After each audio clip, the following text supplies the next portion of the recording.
Samriddhi, you can start. There are enough participants. Some will join later. Hello, good evening, everyone. So today is the elocution competition of Synapse and also the Kargil Divas. So we would be maintaining 1 minute silence for our brave warriors.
We will resume with our elocution. So elocution competition is conducted by Synapse Society, which is the official social studies and linguistic study society of IITM degree, and we collectively aim to study history, geography, political science, philosophy, languages, and cultural heritage under our domain. So we have our esteemed board members, that is our Senate, Ayush Khare, who is the Oracle, Samruddhi Kashyap, who is the Civil, Vignesh Mishra, Senate Whip, Krishnan Lakshmi Narayan, Editor-in-Chief, Guru Saran Satsangi, Senator of Content Designing, Shivam Sharma, Senator of Public Relations, Parampreet Singh, Senator of Tech, and we also have our judges who will judge the participants, Vignesh Mishra and Nini Dambe. The rules, I would hand it over to Ayush. Ayush, you may continue from here.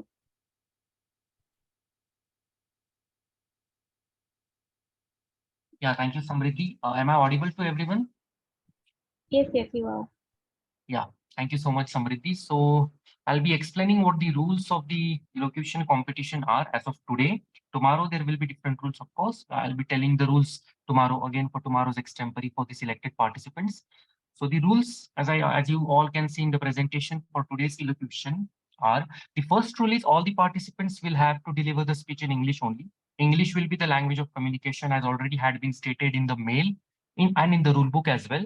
Now, there is a slight change in the time limit for every participant. There were many requests on our mail and on my WhatsApp as well to increase the time limit, which was supposed to be initially 2 minutes to 3 minutes. So, discussing it with the core team, I have increased the time limit to 3 minutes. If you want, you can exaggerate it to 3 minutes. If you can complete in 2 minutes, it's definitely all right. We won't judge you on the basis of the number of minutes you speak. So you don't have to worry. I have just increased the time limit to ensure that everyone can complete and everyone can deliver their speech. The third rule, as you can see in the presentation, is the selection round elocution competition will be on 26th, of course, today, and extempore for the selected participants will be tomorrow at 6 p.m. Uh, the final round on 27 for the selected participants will be an extempore competition. The rules for the extempore will be explained again tomorrow. You will be informed via mail if you are selected or not. And I'll be explaining the rules for tomorrow's extempore competition again. And yes, of course, when 30 seconds, like when 2.5 minutes are completed for every participant, I'll be vocally announcing that you have 30 seconds left. That might not be a disturbance. You don't have to stop. You are not supposed to stop over there. You just have to complete your speech within 30 seconds. Okay, ensure that. So I'll be vocally announcing the reminder of 30 seconds at the end of 2.5 minutes. So these were the rules for today's elocution competition. Samriddhi, please proceed to the next slide. Thank you. So as you can see in the presentation, the marking scheme for today's elocution competition, which is being judged by Vignesh Mishra and Nidhi Dande, the marking scheme is 2 marks will be awarded for each new point. 1 mark will be awarded for explanation of the point. 1 mark for each data point. Like if you quote a stat, if you quote a fact, if you quote your research, 1 mark will be awarded by judges. Marks will of course be discredited by the judges. And yes, if you exceed the time limit is 3 minutes. The reason why I increased time limit was so that all can complete their speech within the respected frame of time. So if you exceed the time limit, which marks will be deducted by the judges accordingly, and we will be deciding the final result. So this was the marking scheme. Samriddhi, proceed to the next slide.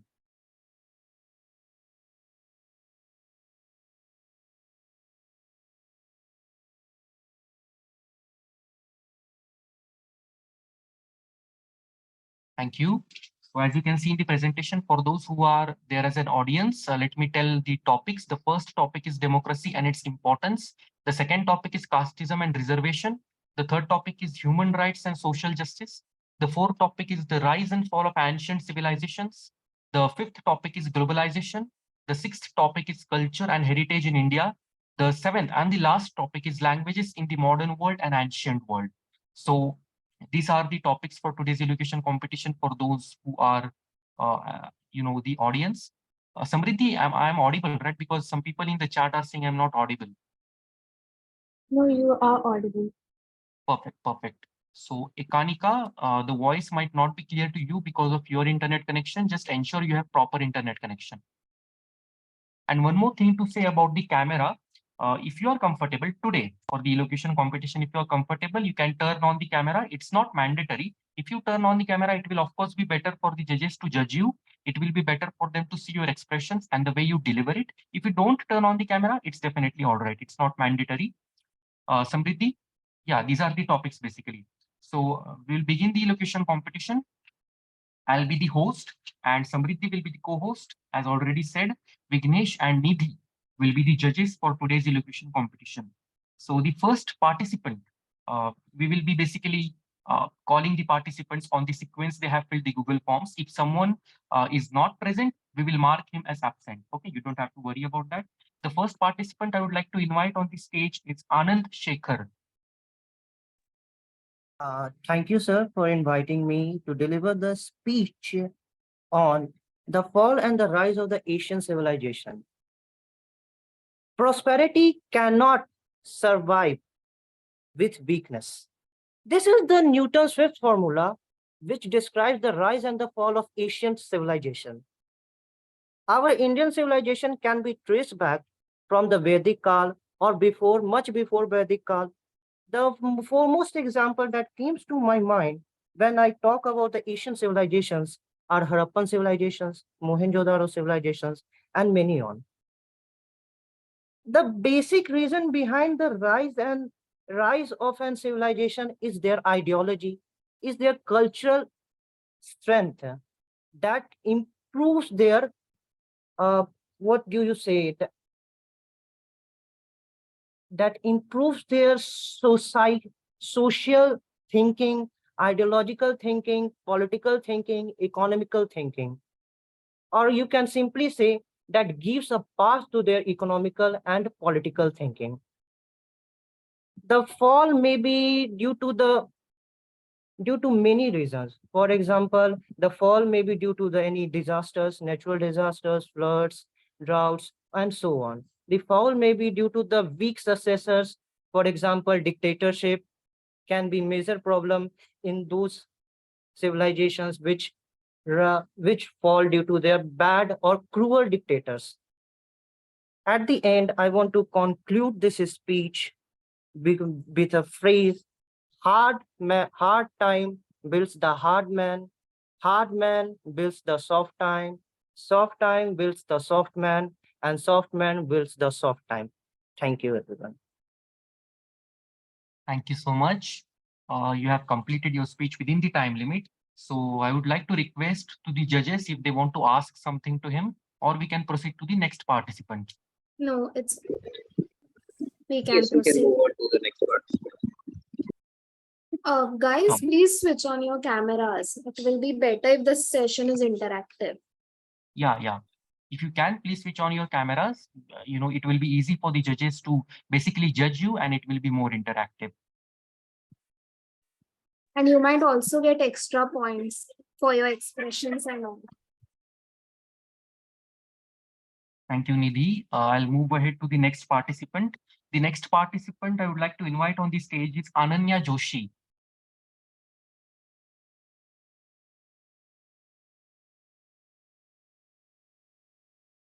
Ananya, are you there? Ananya Joshi.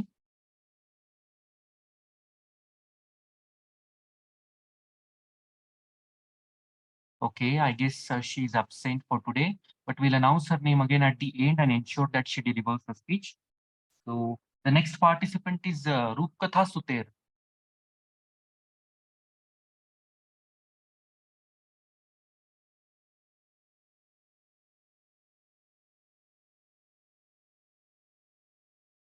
Rupkatha, are you there?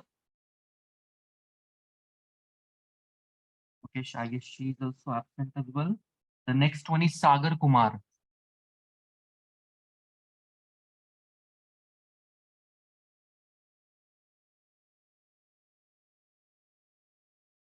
Sagar Kumar, are you there?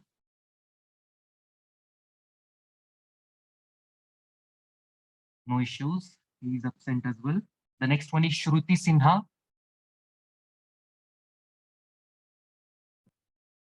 Hello, sir. Good afternoon. Yeah, good afternoon. Please proceed with your speech. Audible? Am I audible? Yes, you're audible. You're perfectly audible. Okay. Good evening, dear judges and my friends. Today, I stand before you to delve into the fascinating topic of rise and fall of ancient civilizations. Throughout history, we witness the emergence and decline of many powerful empires, such as the Mesopotamian civilization, the Indus Valley civilization, Egyptian civilization, and many more. There were some common topics, common factors which contributed to their success and eventual decline. The factors which contributed to their success were first and foremost the geographical location. They had most of the successful civilizations were located near rivers, which provided them with land for agriculture, which in turn enabled large-scale food productions and supported growing population. And also, being near river provided them with an essential component of life, that is water, which enabled them to perform several tasks. The second most important thing was their leaders, such as the pharaohs of Egyptian civilization and Qin Shi Huang of the Chinese civilization, who had vision and helped them to grow. The third was the trade and commerce, which also helped in the economic aspect. But as we say, everything has an end. These great civilizations also had an end. The main reasons for their end were things such as internal conflict, nepotism, and external factors such as most commonly stated are floods. So I would like to conclude my speech and hope that we will learn from these ancient civilizations and do not repeat their mistakes. Thank you. Thank you so much. Judges, if you want to ask something to her. Yes. So first of all, I'd like to ask what was the name again so that I can register it. Shruti Sinha. Shruti Sinha. Okay. So Shruti, you mentioned nepotism in the list of topics, which or list of factors which led to the decline of ancient civilizations. Can you elaborate Yes. upon it? Nepotism such as only the king's son can be the next king and not someone who is more able to be the king. Okay. Can you give a few examples of the same? Like in the Egyptian civilization, the pharaohs were there and their sons would become the next kings. I meant examples where such nepotism led to the decline of the civilization. Okay, I'm sorry, I actually can't remember the names, but mm, Okay, there's no issue. Shruti, tell me that in today's era, how can we, like in democracy also, there are some examples of nepotism going on in various parties. So if you have an option to choose your leader, on what basis would you choose them? As you just stated that nepotism or corruption leads to destruction of a society. So what will you choose when you're thinking of voting for a leader? the first and foremost thing will be what they have did, and if like they're new leaders, do they like in their speech do I feel that they have the intention to do good for the society, like make build hospitals, do good something good for education system, build new schools, reform the education system. Like in today's time, we say generally that education, like it's very boring. So what can we do to improve that? And does he listens to the citizens of the country? Does he give them chances? Okay. Okay. Thank you. Thank you. Any other questions, judges? Not from my side. Yeah. Thank you so much, Shruti. Shruti, I'll proceed ahead with the next participant. It's OS Chorasia. Yes, sir. Good evening, everyone. I'd like to speak on the topic globalization. Globalization is a term used to describe how trade and technology have made the world into a more connected and interdependent place. It refers to the process of increased interconnectedness and integration of economies, societies, and cultures worldwide. It is driven by advancements in communication, transportation, and technology, enabling the movement of goods, services, capital, ideas, and people across borders with greater ease. Key aspects of globalization include trade, migration, and cultural exchange. Trade. Globalization has led to a significant increase in international trade, which leads to efficiency gains and broader access to a variety of products for consumers. Migration. People move across borders in search of better economic opportunities, education, or to escape political instability and conflicts. Migration plays a significant role in shaping demographies and labor markets in both source and destination countries. Cultural exchange. Globalization has also led to the exchange of cultural ideas, tradition, and values, contributing to a more interconnected world. That's it. Thank you so much. Judges, any questions for her? None from my side. None from mine as well. Okay, sir. Thank you. Okay, so I'll proceed ahead with the next participant. The next participant I can see is Rajeshwari. The surname hasn't been mentioned by her. It's Rajeshwari only.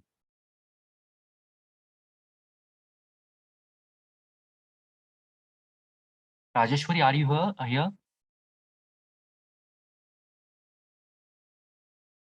Okay, no issues. I guess she's absent. The next participant is Garima Rohra.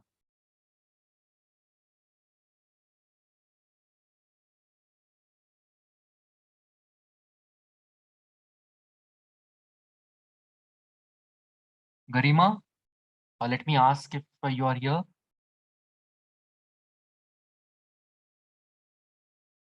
She's absent as well. The next one is Chiranjit Saha.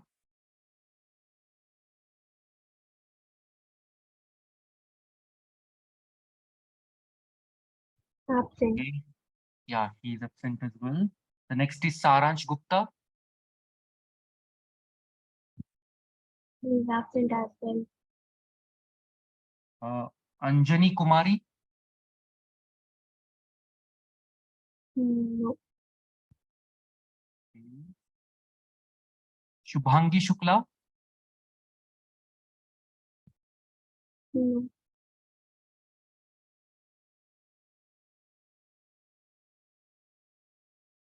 The next participant is Lakshanya K.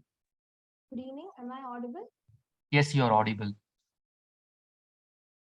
In the words of Dr. B.R. Ambedkar, we are Indians, firstly and lastly. Good evening. Today, I have chosen to speak about the topic, various perspectives on caste-based reservations. Why this topic? For one, I have a teacher who belongs to FC, who lost a seat in a prestigious college to his reserved caste classmate who scored 12% less than him.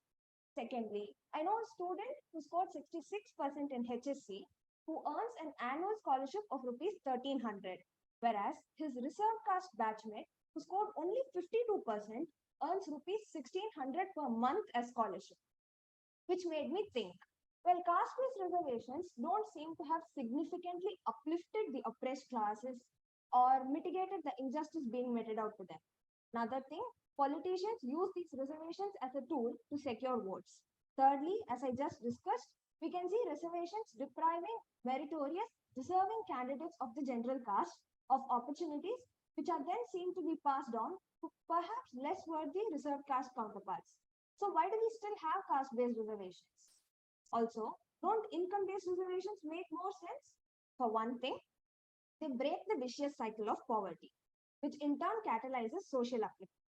Secondly, they ensure, at least to some extent, that the creamy layer of the oppressed caste cannot take undue advantage of the benefits being offered.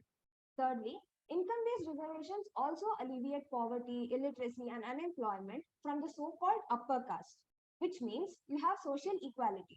Then why do we still have caste-based and not income-based reservations? Simply put, because caste still exists. We've sent rockets and satellites to the moon, but we have still not achieved equality.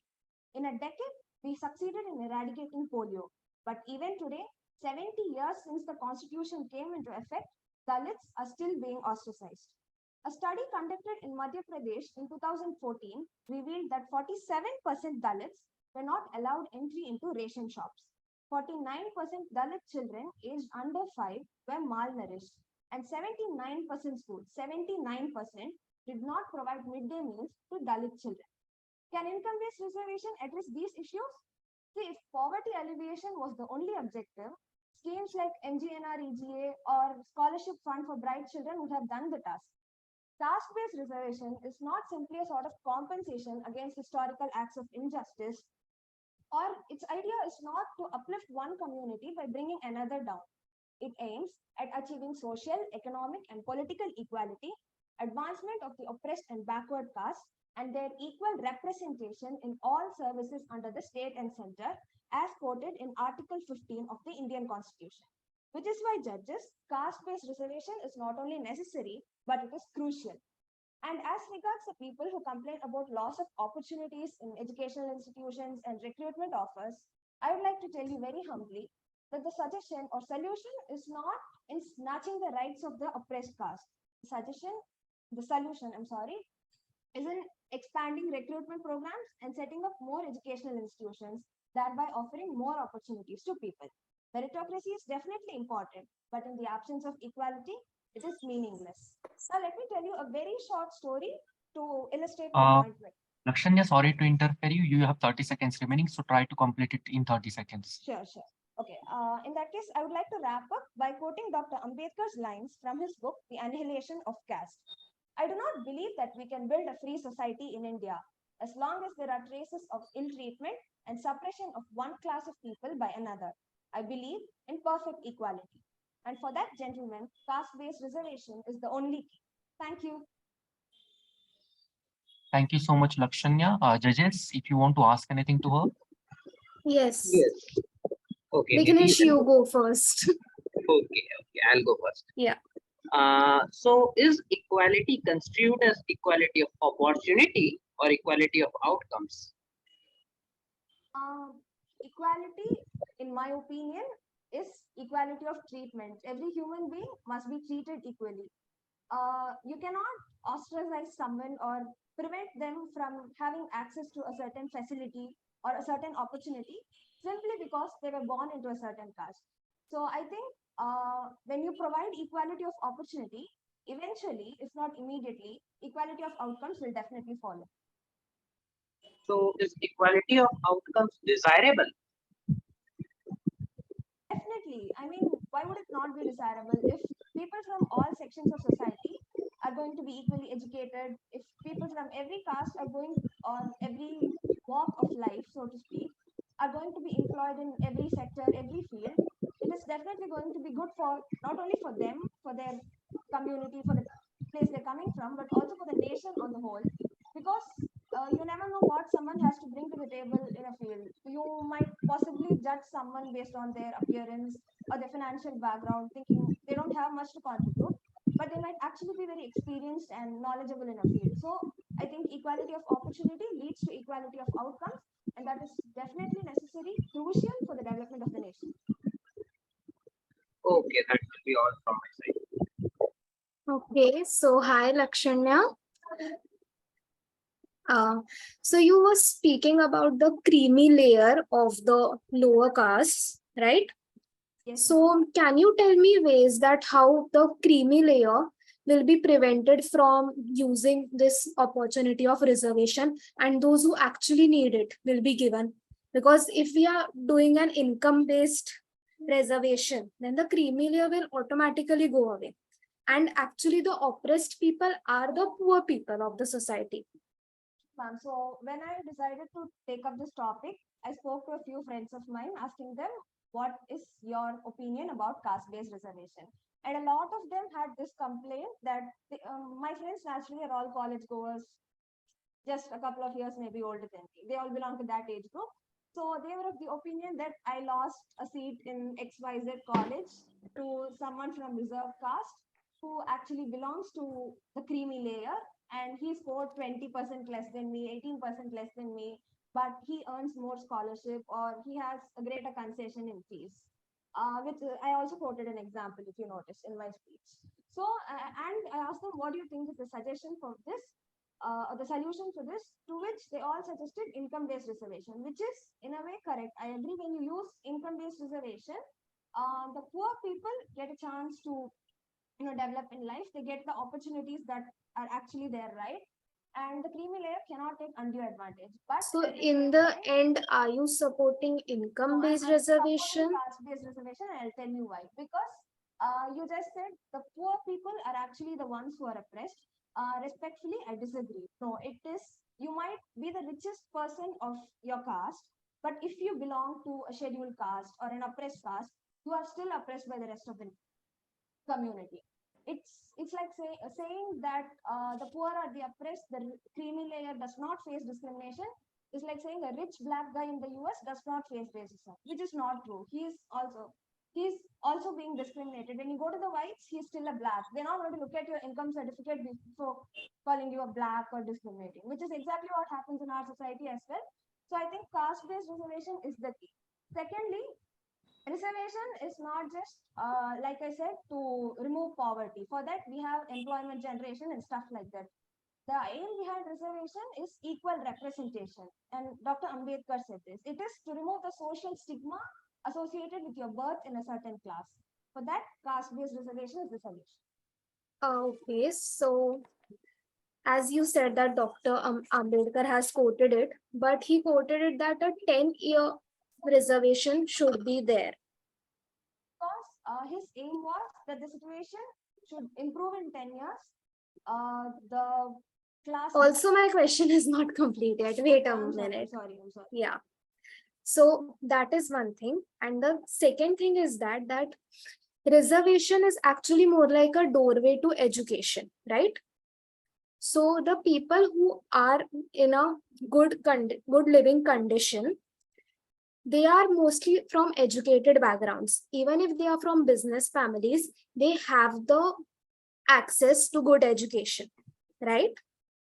But those who are from poor backgrounds, they don't have the resources to get good education in high paid colleges. That is why an income based reservation is, I guess, important. If you can counter it, you may. And it's an open question. I'm not debating with you, like just asking your opinion on this. It makes sense to say that they have access. And on topic of discrimination, it is basically people's mentality.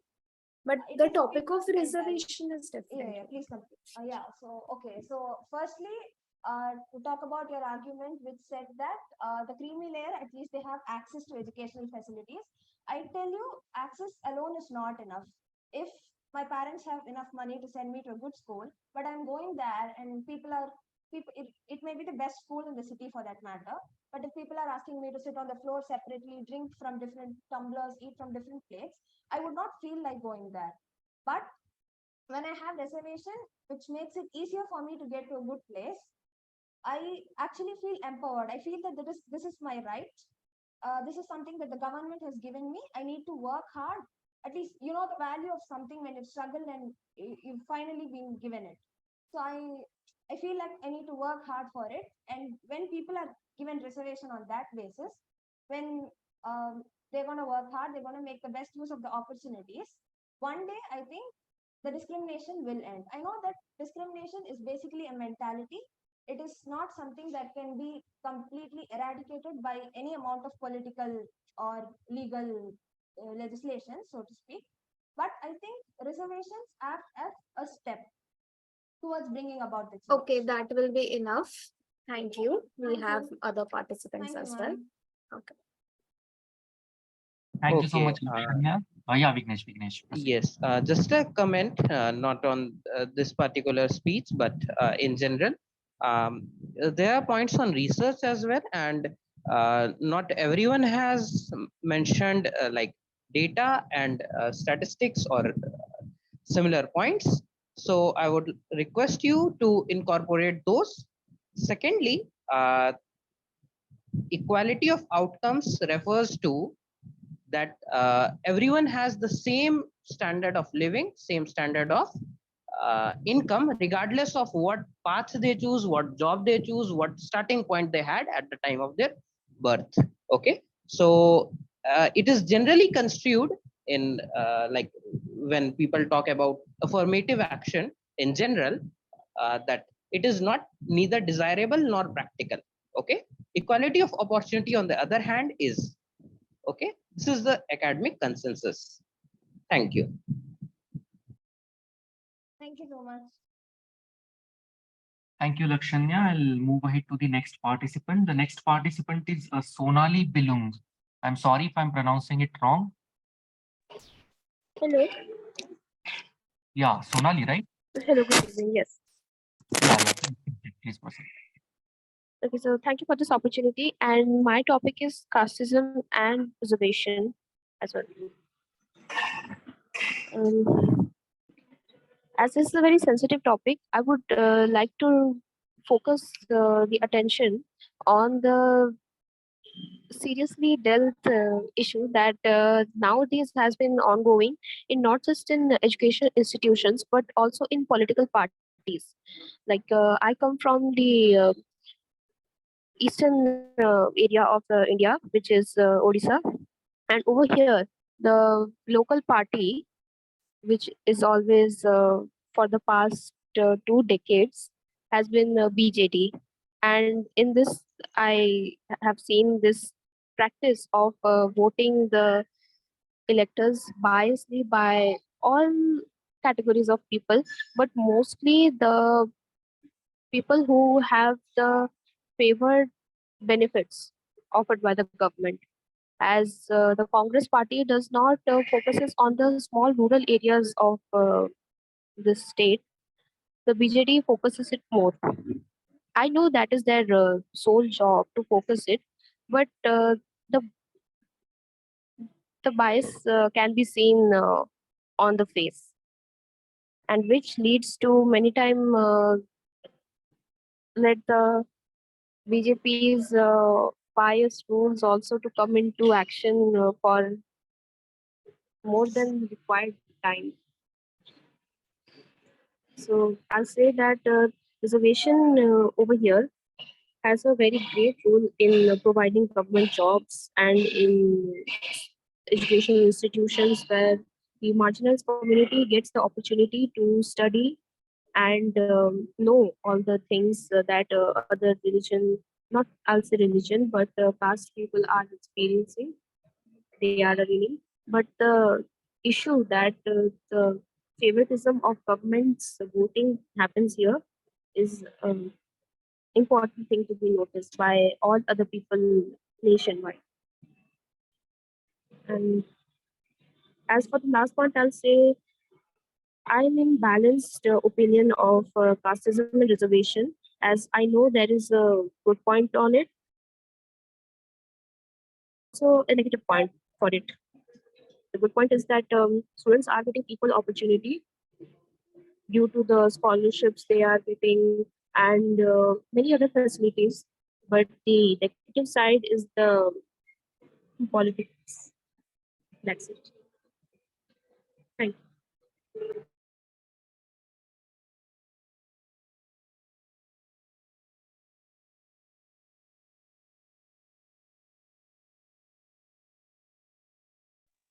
Sorry, it was actually muted. Thank you so much, Sonali. Judges, if you have anything to ask to her. Oh, it's all Nothing right. as such. Okay. So I'll proceed with the next participant. It's just a second. I can see in the chat section, it's actually a DM to me. Ram Prasad PS, right? Your chance hasn't been arrived yet. Your list, I mean, your name in the list is a bit late. So if you are in a hurry, we can actually take you as of now because you are a working professional. No. I can wait for that. Now I came earlier. I could not join at 5 o'clock. That is what I told. Yes. No, if your chance hasn't arrived yet. So if you can wait, I will announce you later on. Yeah, no problem. I'll wait. No problem. Yeah, thank you so Thank much. you. Sir. Thank you. Thank you. Okay, thank The you. next participant is Mohit Mahur. I'm sorry if I'm pronouncing it right or wrong, but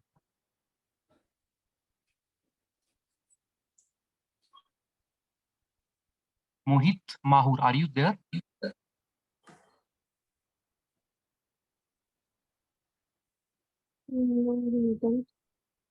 No, just a second. I guess Shiva is trying to speak something. So is he Mohit Mahur or someone else?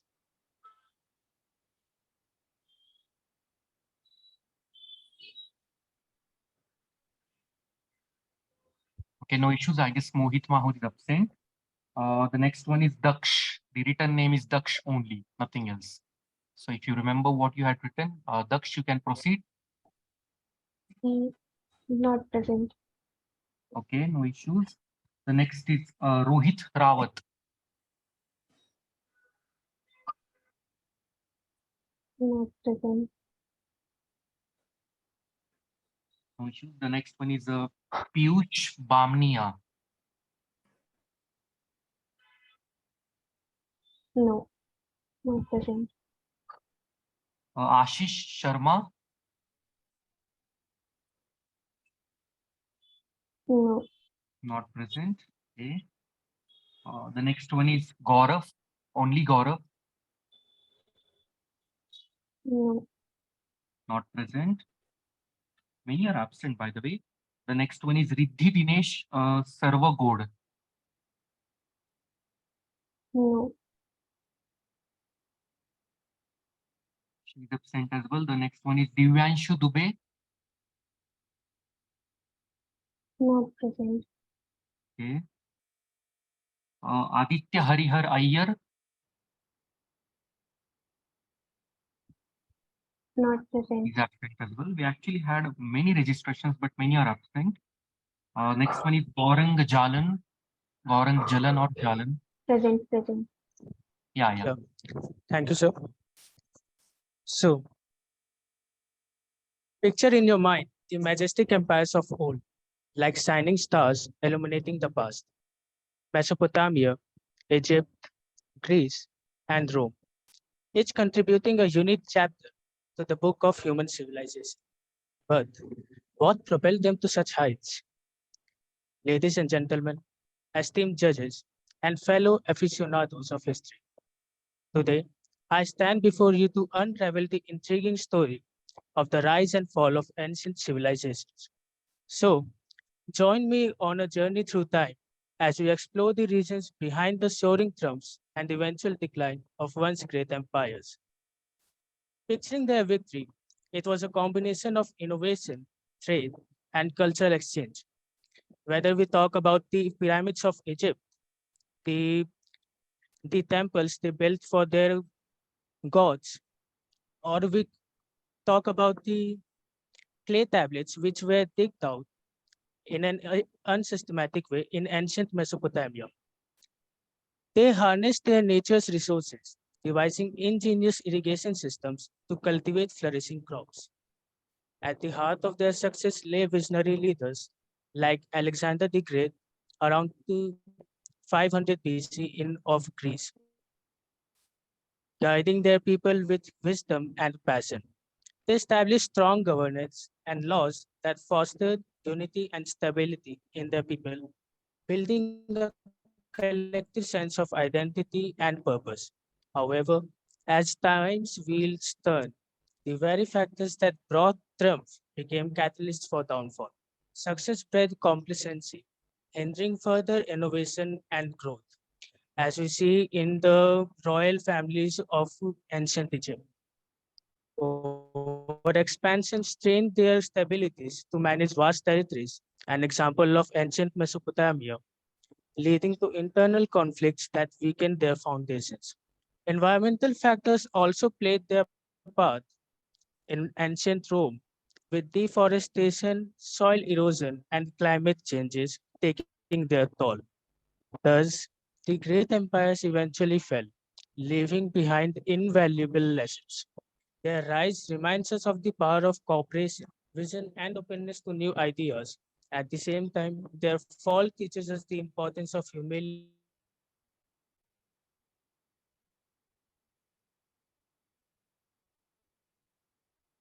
Hey, I think I got disconnected in Yeah, you got disconnected. No issues. You can continue. So, should I continue or should I begin it again? No, just continue from where you stopped. Okay. So today we stand at the crossroads of history, the inheritors of the legacies left by ancient civilizations. Let us learn from their triumphs and failures, and we can be the architects of a more resilient and enlightened future. So, dear judges and esteemed audience, let us embrace the wisdom of history as we calmly and confidently chart a course towards a future that shines brightly, even amidst the passage of time. Thank you. Okay, Thank you so much, Gaurav. Yeah, Nidhi. Uh, it was a nice speech. Okay, can you give me example of one civilization that you like and also the reason of its downfall? Okay. So I would like to consider the Maya civilization. It was the most strongest civilization in the pre-Columbian Americas. It is believed that it's the actual builders of the pyramids in Egypt are the Mayans. Okay, and it is believed that they have reached the highest peak of their science, innovation, discoveries, and intelligence. But even such a strong and the dominant civilization fell at their time and became a history. The very reason for their downfall was unsustainable practices toward their nature. Like if we even consider the Naparu civilization in the Eastern Islands, they had they are someone who Which civilization can you please repeat? it's Naparui people. They Hmm. inhabited an island in Eastern Islands. I don't know the country. I can't remember the name. Okay. So they had erected some powerful and beautiful stone faces like scriptures. It's their art. In today's time it's called Moai. The art it's called Moai, and even the same thing repeated here. The same history. They literally cut down every tree on their island, which ultimately led to problems by deforestation and soil erosion, which flushed them from the history of our earth. Same with Maya civilization. They exploited literally every resource of their nature, but didn't to think of to replenish it again for future generations. As a result, crops got vanished. There was drought, bhukmari, and the people started to migrate to other areas for their livelihood and survival. The So Maya civilization, basically, they devastated their own civilization by their practices. That's what you're trying to imply. yeah, it is a reason. However, many other ambitious civilizations vied for their dominance over Maya. So it is a reason. I am specifically pointing it right now to grasp our attention towards our own practices. Like we are repeating the same history of our own. No sustainable practices. We are just cutting down the nature every Yes, single day. yes. I think And that will be all. Vignesh, thank if you. you want to ask. Yes. So my question is, what exact research have you consulted for whatever you said? Um, I'm so sorry, sir. Can you repeat it again? Okay. What studies, research, or other documents have you consulted for this speech? Okay. So actually, sir, I have to look through the internet for that because I don't remember the sites. But I have done all that research from internet. Okay. There are no book references which I have considered yet. Okay. Okay. Yeah. Thank you so much, Gaurang. It was an amazing speech and explanation. I'll move ahead with the next participant. The next one I can see is Prajakta Prafulla Patkari. Before we move on to the next Yeah. participant, I'll make it clear. It was already mentioned before in the off-topic group. It has been mentioned here, but if someone missed it, your speech might be good. Your speech might be well structured, well delivered in good English, but we'll be considering more on your research, your points, and their explanations. Okay, so make sure you incorporate those. Thank you, Vignesh. Prajakta Prafulla Patkari, you're not there, right? Let me Yes, ask it not once again. present. Okay, so she is absent. No issues. Actually, there is a huge list. So the next one is Soham Mandal. No present. Yeah, Hello, yeah, he's sir. present. Am I audible and visible? Yes, yes, yes. You're audible and you're visible. So may I start? Yes, yes, sure.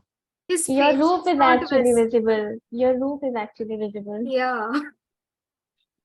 Oh, let me. Now is it visible? Yeah, Yes, yeah. clearly.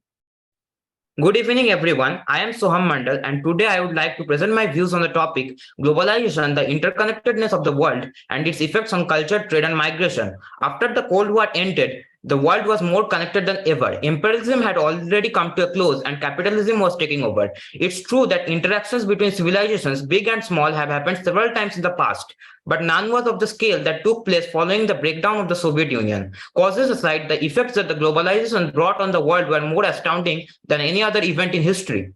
Globalization has impacted the cultures of societies all across the world. Take the word globalization as an example. The fact that the letter Z or Z has been commonly used instead of S proves how the American culture has influenced us, the Indians, even after being ruled by the British for nearly 200 years. One of the chief causes is the internet. Pop culture has flourished throughout the world, and Japanese and Chinese anime now have fan bases in almost every country of the world. However, it must also be remembered that as globalization proceeds, some cultures will vanish from the planet while others take over.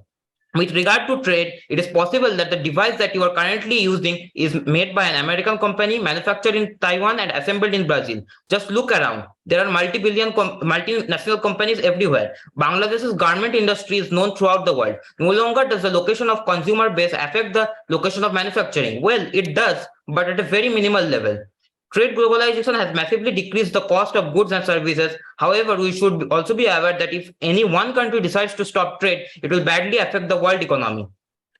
One of the greatest impacts of globalization is migration, be it for education, jobs or just for better living experience, people are leaving their home country. This has caused people of different cultures, races, faiths, and ethnicities to mix up. This has resulted in an Indian origin man becoming the Prime Minister of the United Kingdom, among many others. While this has made people open to other cultures, it has inculcated a sense of fear and rivalry in many other parts of the world. I would like to finish by saying that though globalization has many problems, it has helped us humans reach heights like never before. Thank you. Okay, Judges, so if you have anything to ask. uh, okay, tell me that how has globalization affected India? Advantages and disadvantages. Only two. Advantages after the Just 19 two, but after the liberalization of 1990s, the Indian economy skyrocketed. It produced great wealth in India, and disadvantage, it produced a massive income inequality gap in the Indian subcontinent in general. okay. Okay. My question is that, do we find instances of globalization before the Industrial Revolution? If Yes, we do. Yes, where? we do find. If yes, where? In trade between India and China had occurred long before the Industrial Revolution. Trade between India and Europe also used to occur. European sculptures are found in India. The Buddhist statues are of European form. Many such examples are there. Okay, that will be all. Thank you. Thank you Okay, so much. Soham, one last question. Yes. Yes. Okay, tell me how is globalization different from westernization? In westernization, as I already mentioned, in westernization, the European colonialists forced their culture onto us. But in globalization, nothing is forced. Moreover, even if some things come before us due to peer pressure, it is not necessarily Western. Japanese, I mentioned about Japanese and Chinese anime. These are Eastern things, but they have developed all around the world. Indian culture has also been flourishing around the world. The example of an Indian man is, ma'am, your mic is off. That will be all I said. Thank you. Thank you. Thank you so much, Soham. I'll move ahead to the next participant. It's Joham Chauhan. He's present. He's present, right? But he isn't opening his mic. Yeah, Hello. Joham. Yeah, hello. Yes. Hi. Okay, so am I visible and audible? You are audible and you are visible. Okay, great. So, hello everyone. My name is Johan Chauhan, and my topic for the day is democracy and its importance. So, let's begin with first understanding what is democracy, right? So, it is a word, it's a Greek word, demos, which means equal or equality. So, to put forward in simple terms, democracy is a form of government which is built by the people and which works for the people. So, to start with, let's begin with asking the question, who will run a democratic system, right? So, a person from within a from within a country is elected by other members of the nation to represent their thoughts and ideas and to put forward them into actions. So that is the person who will be the leader or the representative. Now, coming to the major principles of democracy, there are four major principles of democracy. Number one, the final decision-making power should lie by the leader, which has been elected by the citizens. So I would like to add a quick note over here, or I would like to add an example rather. The country China. In the country China, from the past 50 years, there has been only one party which is in power. This is because there are several other parties, but this party always captures the most prominent leaders of the society, and hence the final decision-making power is always kept by this party itself. So this must not happen in a democratic system. My second point, the second principle of a democracy is that it should enable free and fair conduct of elections. This includes avoiding any malpractices or any illegal activities during elections. My third principle is that there should be no discrimination on the basis of caste, religion, racism, color, gender, etc. So to concrete this with an example, the most violent of the situations was seen in Myanmar, wherein the blacks weren't allowed to vote because the whites were ruling on them. So such type of government is not a good, display or a good example of democracy. My fourth point is judiciary. Now, judiciary is very important because it is a very important pillar of democracy, as it enables to hold people who are charged or who are claimed of injustice or criminal activities and punish them accordingly. So judiciary helps to sustain or to maintain a society in which, irrespective of whether you belong to a higher group of people or a lower group of people, you will be punished for your bad beings. So these are four most important principles of democracy. And if we implement all of these principles correctly, then it will ensure to have equal opportunities for the voters as well as for the people who vote to candidate. And also it will ensure that there is a smooth and well functioning of the nation. Yeah, thank you. Okay, so Johan, I'm spelling her name right? Johan, yes. Yeah. So you spoke about judiciary, but there have been instances where the powerful people belonging to the higher group of the society got a clean sheet for their crimes. So Right. do you have any suggestions to how can we change this trend that is going on, that the person who is in a powerful position gets away with a clean sheet? Because it is not democracy then, right? Yeah, right, agreed.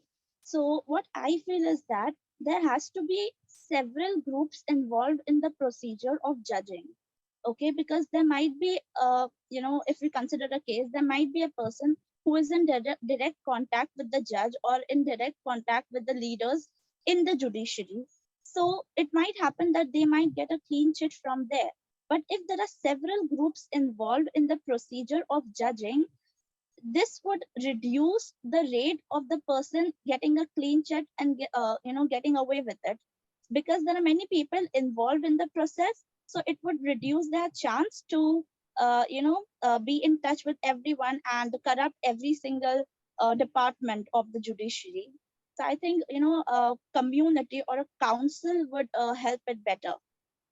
That's See, what I there feel. are already many courts in India, but the Supreme Court's judgment is seen as the most important one.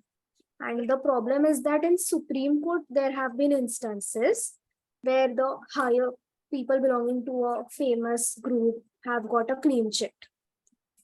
So how would you counter this?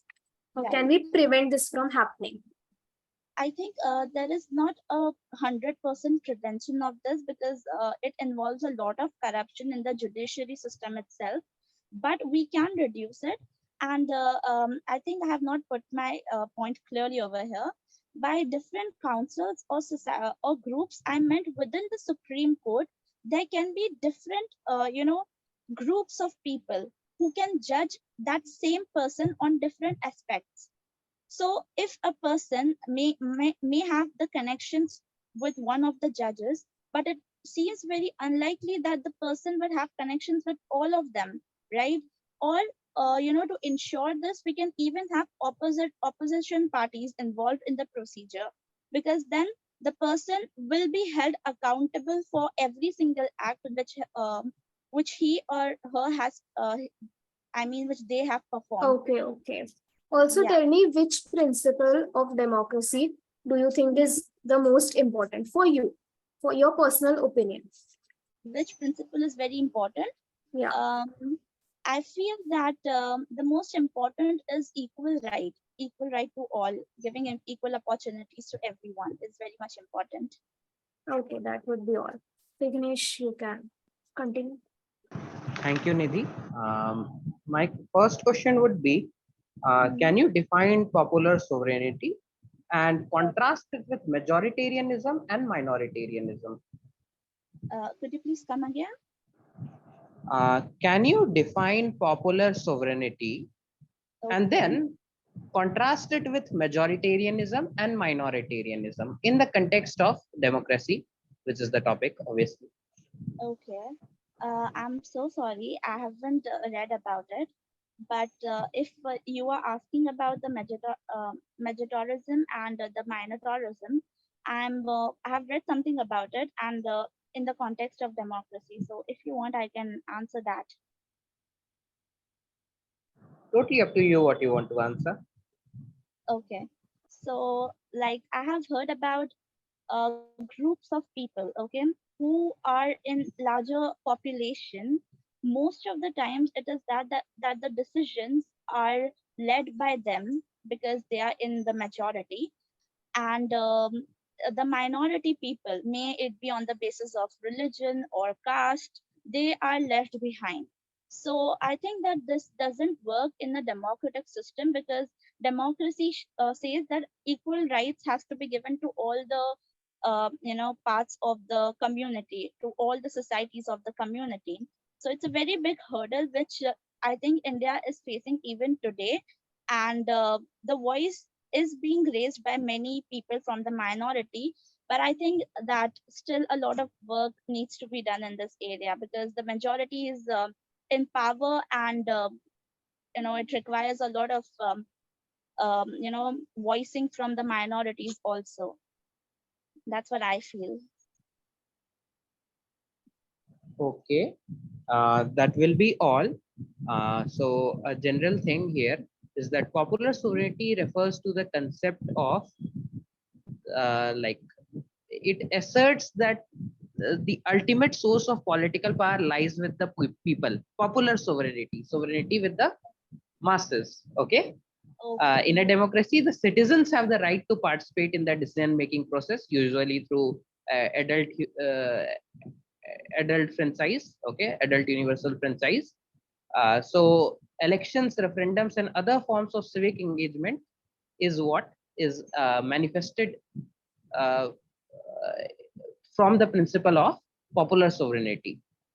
Okay, So thank you so much for that that is popular sovereignty. Thank you. Okay, thank you. Thank you so much, Joham, and thank you, judges. I'll move ahead to the next participant, which is Balamitra Patacheppan. Not Okay, he's present. absent. Yeah, no issues. I'll move ahead. It's Vidatri HR.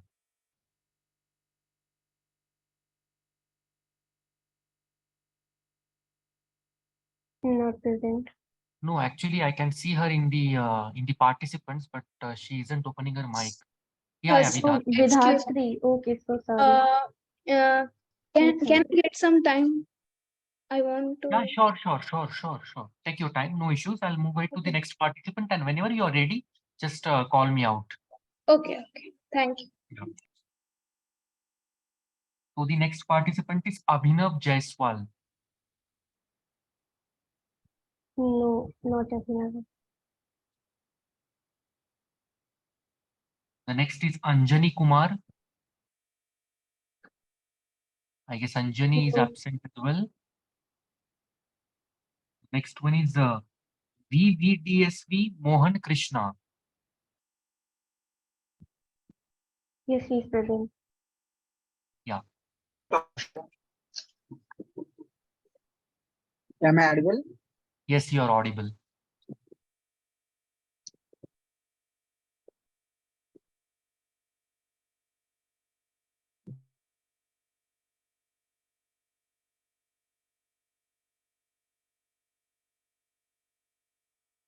Mohan, just ensure your internet connection is proper because we can't hear you.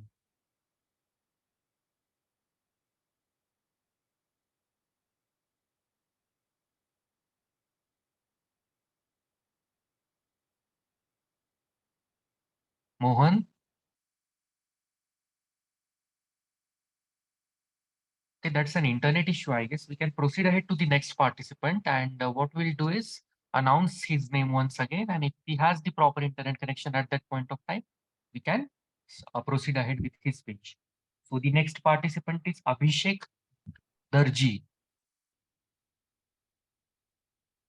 No. Abhishek is absent. The next one is Shriram R. Am I audible? Yes, you are audible. So a very warm greetings to one and all present here. Today, myself Sriram is present here to give a speech on the topic Casteism and Reservation.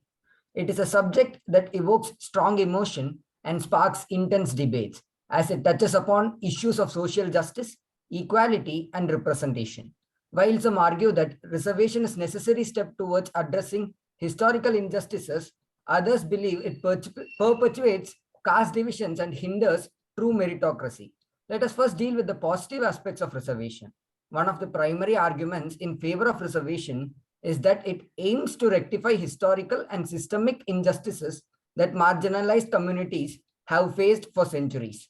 By providing reservation in education and employment, the government seeks to uplift these disadvantaged groups and create a more equitable society. However, the reservation society also faces its fair share of criticism. It can promote mediocrity over merit, as candidates with lower qualifications may be given preference over more qualified general candidates. This, they say, can compromise the overall quality of educational institutions and workplaces, affecting efficiency and productivity. In addition to this, nowadays getting a caste certificate is not very difficult thing to do. As a result, people tend to misuse this privilege given to the marginalized community. Another concern that is raised in the reservation is that it eradicates, instead of eradicating the caste-based caste differences, it actually perpetuates the caste identities. By labeling and categorizing individuals based on their caste, it prevents their growth. It prevents the growth of a caste-free society. Now, I would like to present two perspectives of how the reservation system does good for someone and does bad for the other. Let us assume two students of the same caste, but one of their parents, with the help of reservation system, has managed to become successful in life and is economically in a better position. So the reservation to this student whose father is economically stable, and as a result, he would have been provided with all the educational benefits. So is of no use. But the same reservation to the other student will be a boon to become successful in life. Hence, my argument will be that reservation system should not be based on casteism or any other social differences. Rather, it should be based on economic conditions. I would like to appreciate the government for bringing such a reservation, which is called Economically Weaker Section, EWS. This reservation will definitely help the underprivileged students to come up in their lives. The other important fact that we have to notice is that people use this reservation and get to good institutions and workplaces, but find it very difficult to cope up. This is very well supported by the data of number of students dropping out from India's prestigious institutes like IIT in the last 4 years. Out of all the total dropouts, around 40% of them are ones who got in because of the reservation system. In conclusion, the topic of casteism and reservation is complex and multifaceted, with different perspectives that must be considered. While reservation attempts to rectify historical injustices and provide opportunities, it also raises concerns over meritocracy and reinforcing caste identities. As we move forward, let us work together to create an inclusive and progressive nation where every citizen can thrive regardless of their background. Thank you. Thank you so much, Sriram. If judges have anything to ask. Yes. So, Sriram, do you think that income-based reservations like the EWS is good from the perspective individual rights? Yes, it is good in giving opportunities equally to the oppressed people. I feel if a marginalized community people, his father is given the opportunity based on caste, I feel that he should not be given again and again, as because someone else would not have got the opportunity previously. So income based is something which will eradicate the caste differences as well as give opportunity to someone who is really worth for it. from the perspective of individual rights. From the perspective of individual right, yes, I feel it's okay, not a very big problem. Okay, so the last part of this question would be, if a person comes from a family which earns above a certain, what do you call it? Above a certain threshold, the current threshold is 8 lakh per annum, but we assume that there's an imaginary threshold if such a reservation is implemented in totality. Do you think that person is less deserving than the person who uh, earns a bit, whose family earns a bit less than that threshold? Not exactly, but I feel even if there is a bit of a difference, he is earning some 10,000 or 20, 15,000. I feel it's pretty much easy to get a certificate. They are not very strict, like 8 lakh means even a bit can be managed. So I feel he can manage to get the certificate and go through the reservation. Okay, thank you. Nidhi, if you have anything to ask. No, I think that will be all. Okay, to adding what Sriram said, I kind of agree with you in some points, but you know, the thing you stated that reservation shouldn't be based on castes, but it should be based on economic conditions. You definitely are right. I got what you're trying to say, but I had read it somewhere. I don't know if the source is authentic or not, but I had read it on a website that 21% of the Indians who belong to the economically weaker section, as stated by you, are actually not belonging to that section. They have created a fake certificate. They have, you know, misused the rights. So what do you think? What is your take on this particular I thing? happen to actually experience it. A girl in my college, she has an iPhone 13 and she is taking reservation from EWS category. Yeah, that's why Exactly, I exactly. mentioned that in 2023, getting a certificate is not a very big thing. So I feel the government should focus on making it strict rules. Then it How will do be you much feel more better. can government make it a bit strict to avoid this? Like when I applied for it, the member actually came to my house and checked it, like how much asset I hold or everything, came, check the house documents. I feel this is not practiced everywhere. So if this kind of things are implemented, it will be better. See, Oh, actually, the yeah. asset holding gets difficult when the people come from business families. Those who are in service, it's easier for them. But the people who come from business families, they actually change their assets or make themselves look poor for the EWS category certificate. Yeah, but I think there should be a way to find out the actual income of the family. I'm not sure about what it is, but maybe doing that will be helpful. See, what you stated was actually a correct method. If government tries to, you know, individually check each and every applicant, it will definitely be a fruitful reservation, right? It is being misused in many of the government institutions nowadays, as we can rightly see around. I can see around in my neighborhood as well. So to avoid this, government can definitely do this. But in my area, I belong to Pune, it's not practiced. In your area, if it is, I wish that the government focuses on this and individually checks each and every applicant. Yeah. Anyways, thank you so much, Sriram. Thank you. I'll move ahead to the next participant. It's Kumar Shanu. Yes, present. 1 second. Yeah, take your time.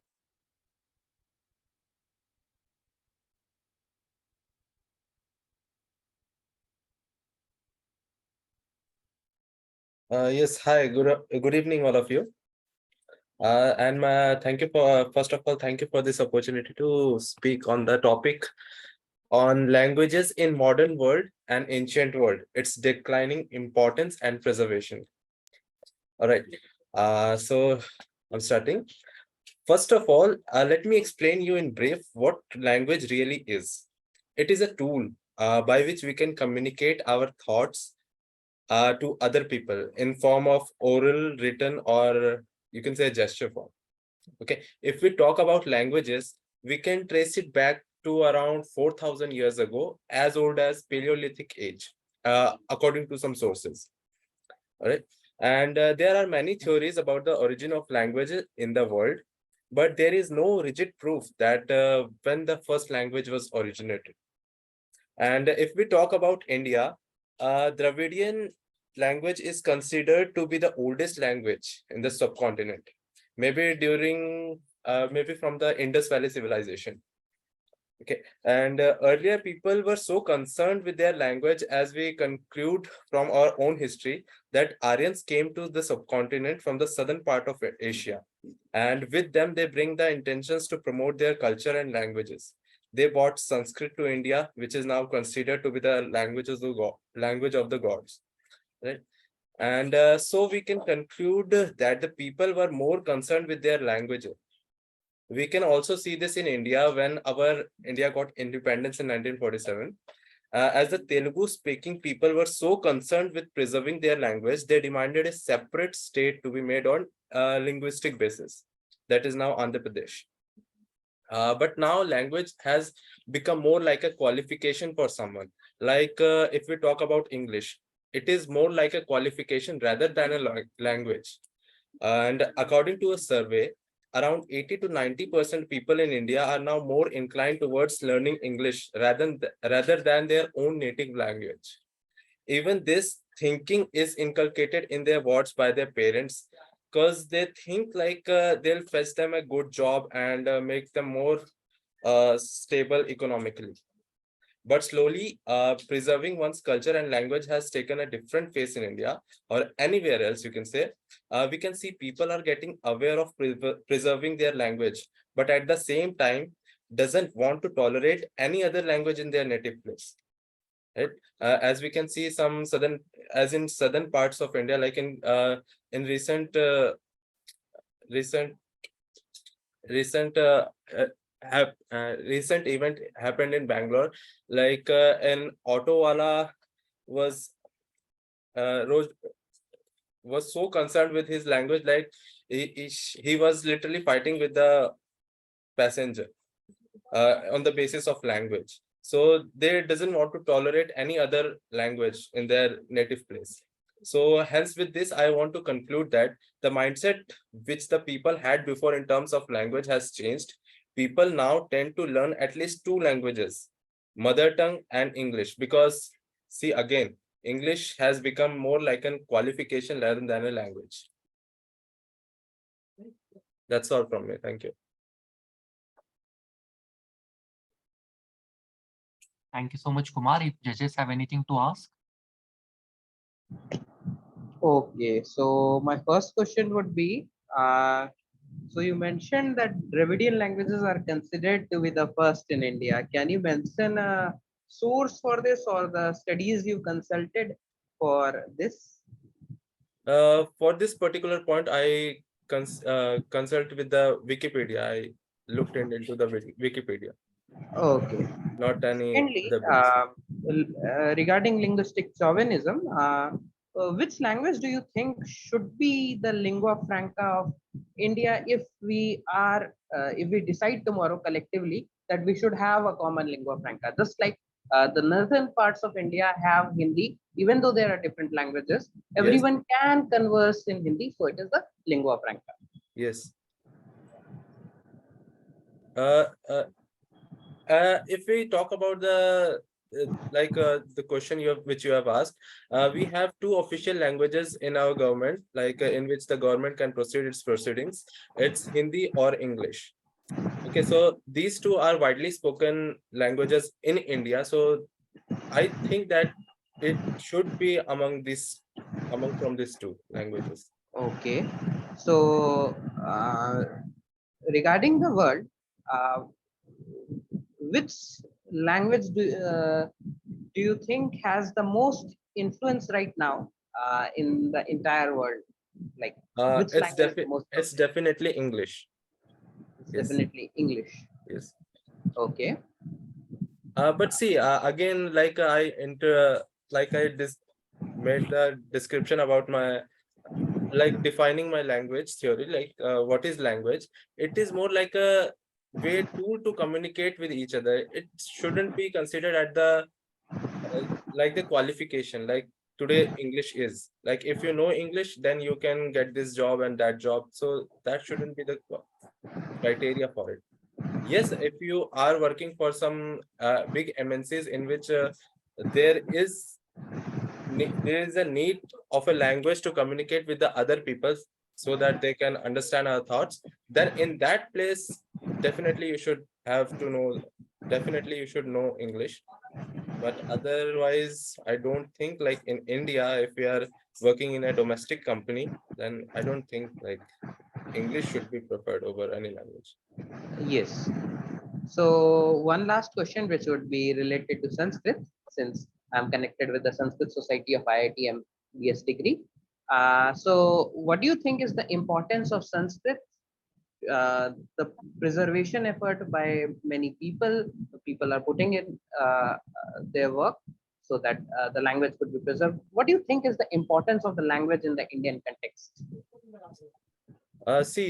In Indian context, Sanskrit, again, I said, like, it is considered to be the God's language, Sanskrit, because all our Vedas and everything is written in Sanskrit.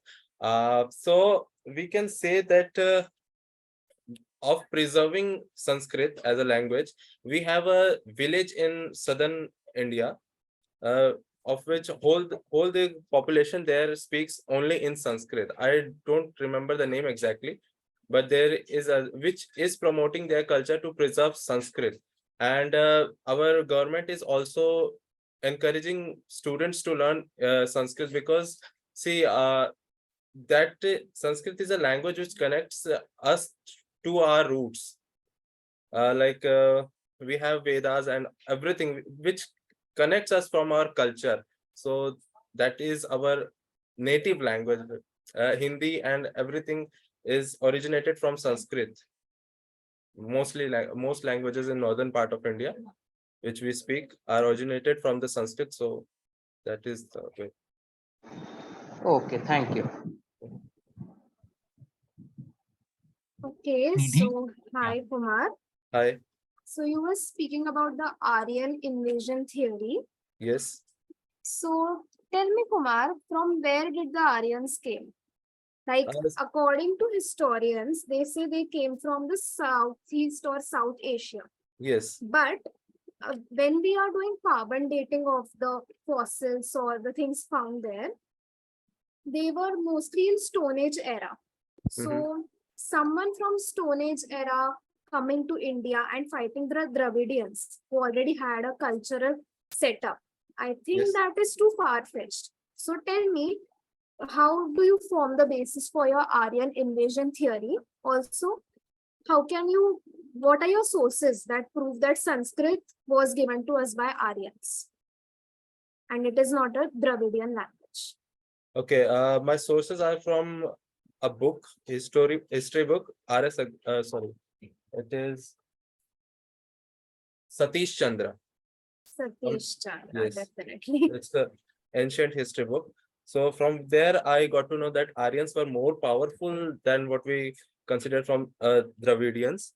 They had horses, they had more weapons as compared to That is what I'm asking, that how did they become so powerful? Because South Asia was in Stone Age, Europe was in Stone Age at that time. Right. So where did they come from?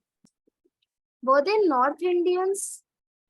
No, they definitely came from southeastern part of Asia or southern Asia, because like you said, from the carbon dating on the DNA matching, around 40% of the around 80 to 70%, I believe 70% of the genes are found in 40% of the northern people in India, from those living in southern part of Asia.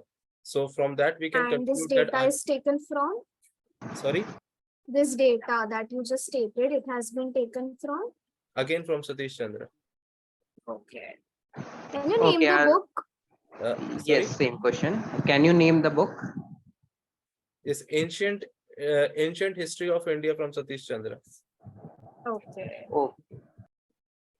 Also, tell me 2 Dravidian languages. Old Tamil, languages. Telugu. Okay. And are you stating that they were older than the Sanskrit? Yes. Okay. Fine. Any scripture in Tamil that is much pre than Sanskrit scriptures? Not aware of it. Okay. Thank you. That would be all. Thank and you. you did nice. Thank you so much. That was an amazing performance. I was actually expecting the example of Satish Chandra's book. I want to add, I want to ask your opinion on a thought. In today's generation, as you related languages with geography, as you stated the example of Andhra Pradesh and Telangana, right? So what I want to say is in most of the rural areas, what I have felt is the importance of the mother tongue of that respective state has been inculcated in the minds of the people. For example, if I'm traveling from Maharashtra to Karnataka, so on the border of Maharashtra, when I'm in Maharashtra, Marathi will be practiced. And as soon as I enter in Karnataka's border, the Kannada language is practiced. But if you look at the metro cities, for example, Delhi, Mumbai, Pune, or any other such metro cities, basically the importance of the mother tongue of that respective city, for example, Pune's mother tongue technically should be Marathi. The importance of Marathi in Pune and Mumbai, such cities, is declining day by day, and people are more diverting towards, speaking Hindi is what I have felt. So what is your take on this? How can we improve the linguistic importance in the minds of the people of these metro cities? See, in metro cities, there are more MNCs and more international companies, or you can say on the Indian level, the major companies are in metro cities. So that is why people feel the need to have a language in which they can converse with their fellow colleagues and their seniors, so that they can sustain in the organization. Because see, if they try to preserve their language and try to communicate in their own language, what is the benefit, like if they cannot convey their thoughts to their teammates and colleagues? So that is why in metro cities this thing is deteriorating, like of the native language, but they do know their native language, that is for sure.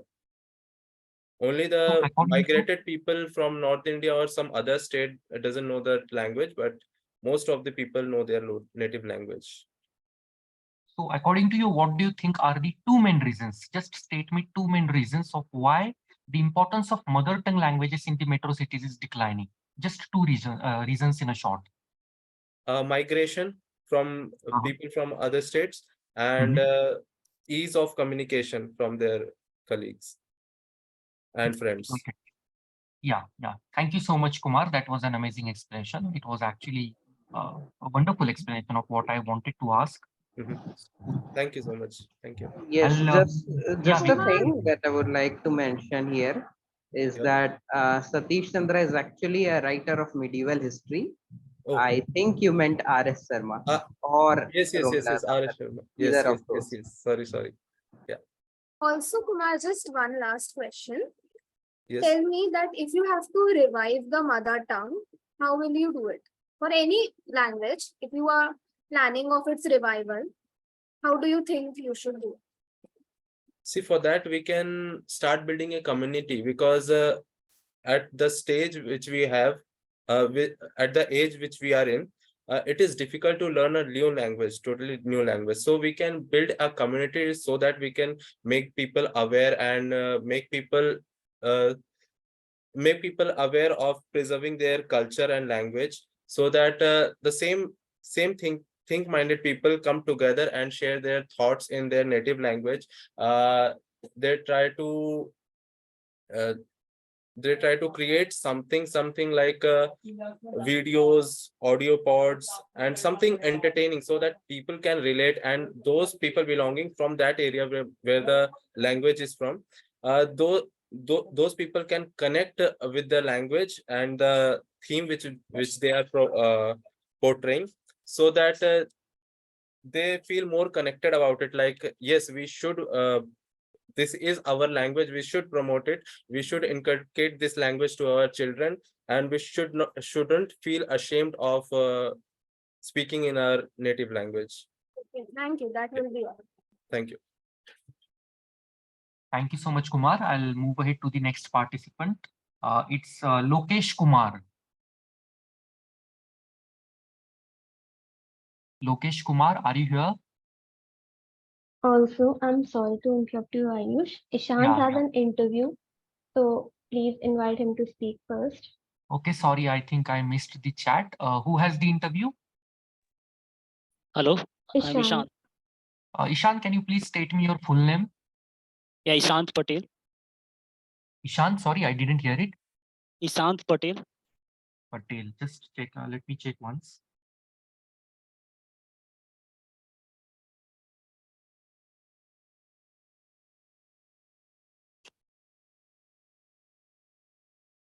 Yeah, Ishant, I can see your name. You can start if you want to, as you are having an interview. Okay, I'm gonna start. Good evening, everyone. Today, in this rapidly changing world, where boundaries between nations seems to blur, there is one phenomenon which has made world a smaller and interconnected place: globalization. Today, I am here to delve into interconnectedness of the world and explore impact of globalization. Let me begin with a quote from former Secretary General of United Nations, Kofi Annan. Arguing against the globalization is like arguing against the law of gravity. He meant that globalization is undeniable and unstoppable force, much like laws of gravity, which governs our universe. Globalization profound effect on culture, trade, and migration can be clearly felt. Due to interconnectedness, people from different corners of the world can now interact, share, and appreciate each other's heritage. They are this has enriched our understanding of diverse culture, promoting tolerance and respect for one another.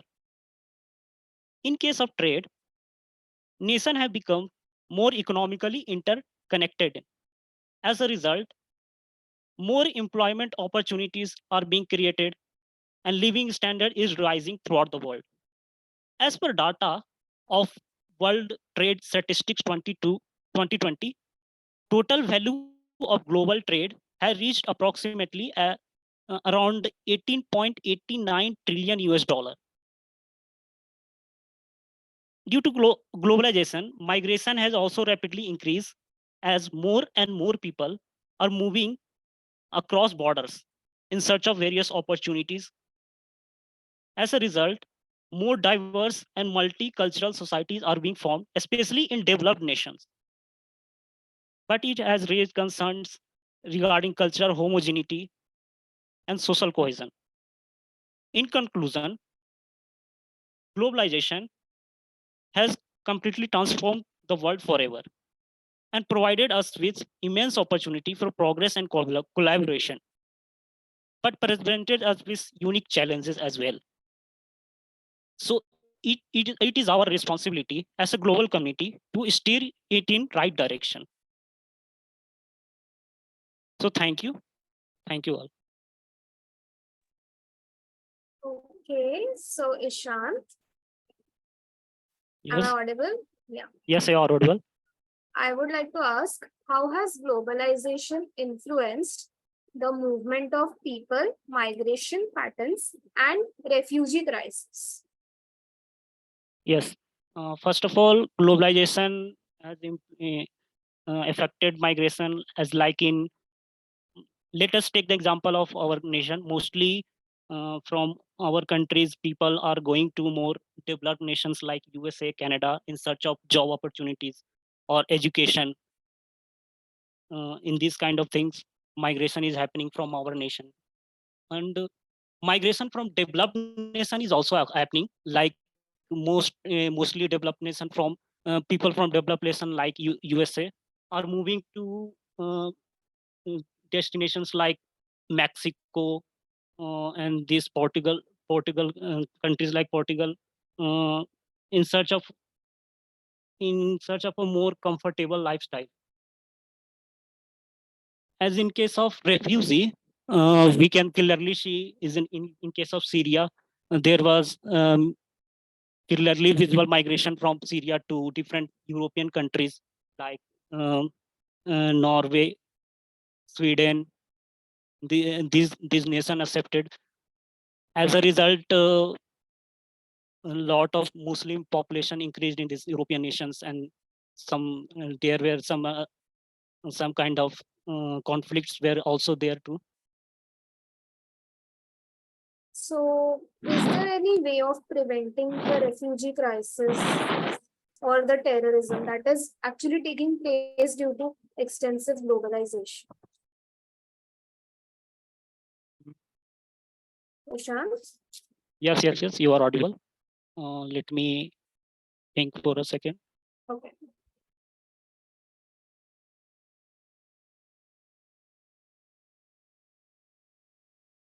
I think situation of refugee.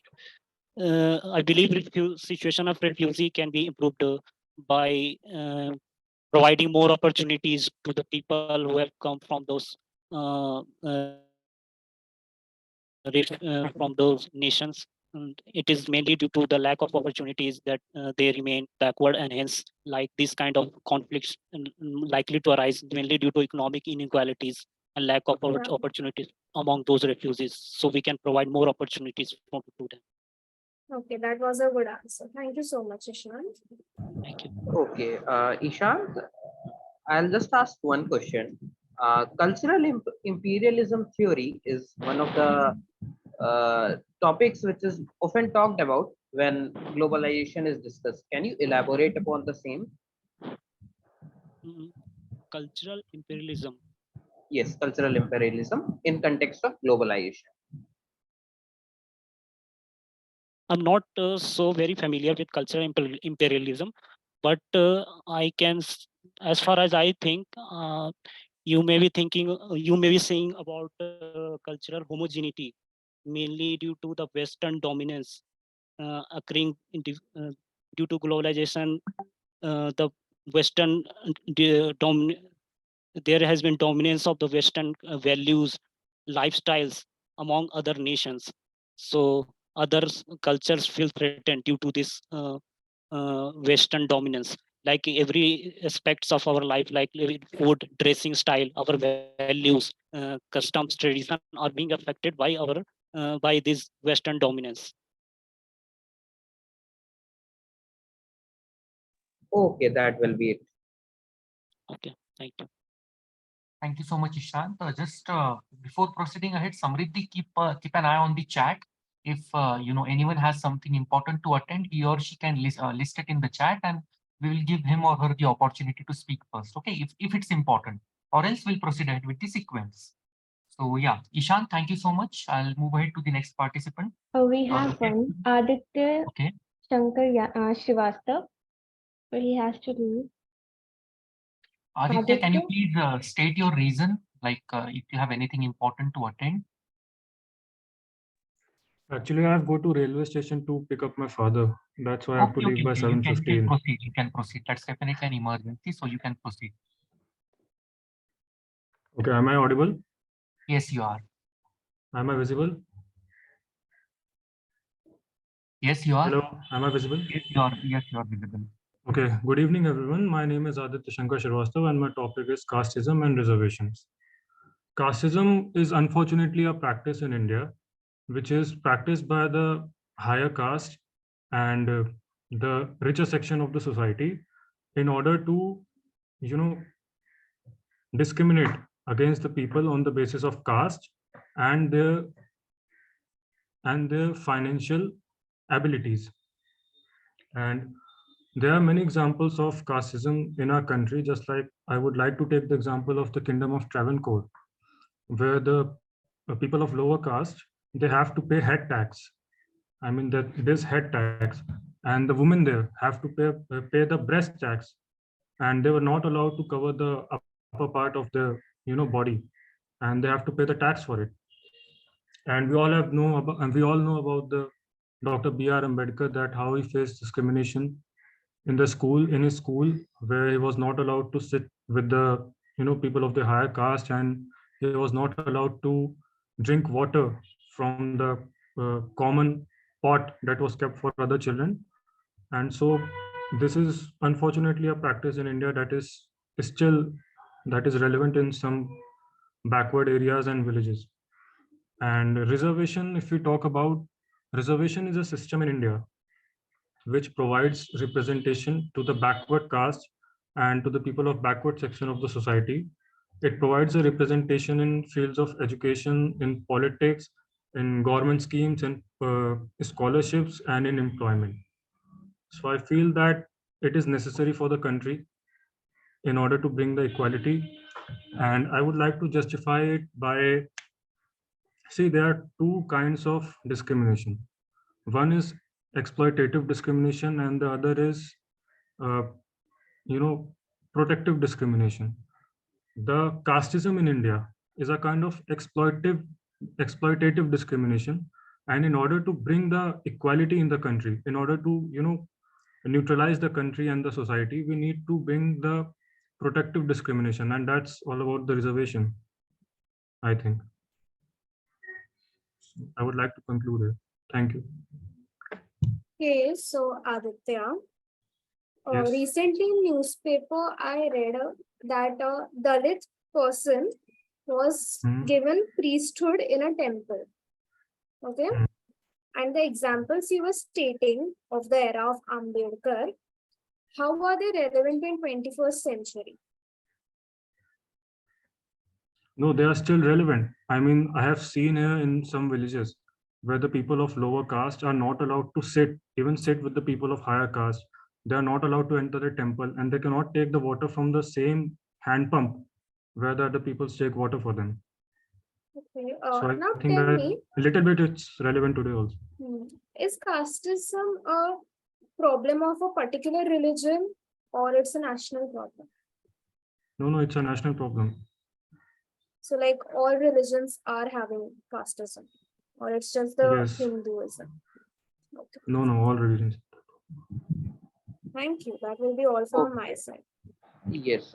So my question is that how do you relate your points to the theory of John Rawls on equality? No, I think Rawls has stated. Sorry, a theory on justice. My bad. Theory of justice. John Rawls. Sir, I actually don't know about that theory. Okay. Can you give me some idea about that so I can tell from my side? It is very much related to how distributive justice shall take place in society. But the next question is. See, I want to give an example for the question which you asked me. Just imagine that two people are playing basketball, right? And one person is of the height 6 feet and other is of the height 4 feet. And the height of the goalpost is actually same on both the sides. It will be easier for a person of height 6 feet to score and difficult for a person of height 4 feet to score. So the difference between the height and the goalpost should be same instead of making the goalpost of same height for both the persons. Are you getting my point? Okay. So in the very example you quoted here, yes. Don't you think height differences will always remain in society irrespective of how when I say height differences? No, I was just like giving a general example. No, I mean it as a metaphor, okay, for these differences. There will, don't you think there will always be differences of class, of rural and urban and other such discriminations? So don't you think directly attacking such discriminations by other means will be more beneficial than providing reservation? So by other means, are you talking about the financial conditions? We can provide the reservations on basis of financial conditions? It can be case-based, but directly attacking, when I say directly attacking, I mean that the discrimination they face, as you mentioned, that people are not allowed to like drink water from the common wells, or as casteism existed in Travancore. It does not exist now, but if such practices happen these days, don't you think better enforcement of law and order in such conditions wherein such practices have been abolished by law is better than providing reservation? So the fact is that police cannot be present everywhere. We have limited number of policemen, and the truth is also we cannot eradicate it completely. I mean, we cannot eradicate the casteism 100%. It will always be there. Okay, so if we cannot eradicate casteism 100%, can we? Does it mean that reservation should continue indefinitely? No. We can, what you know, upgrade the policies of reservation, just like the government introduced economic weaker sections of the society in the reservations list. We can also upgrade it in the near future. Okay, thank you. That will be it. Okay, thank you, sir. Thank you very much. Thank you so much, Aditya. Thank you for being here. I'll Okay, move ahead thank you, with sir. the next We have participant. one more. We have one more. Kunal Okay. Singh, he has requested to go next. Just let me check his name in the list. Kunal Singh. Kunal, you can turn on your mic and you can state the reason till then.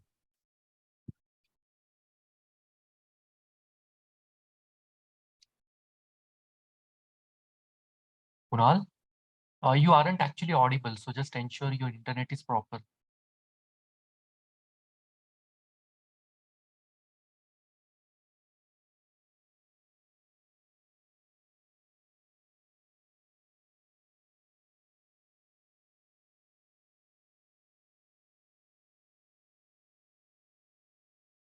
Okay, I think there is a network issue at Kunal's place, so we have no other option than proceeding to the next participant.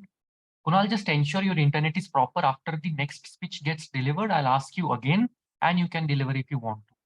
Your internet isn't proper. I can't hear you. Samriddhi, can you hear him?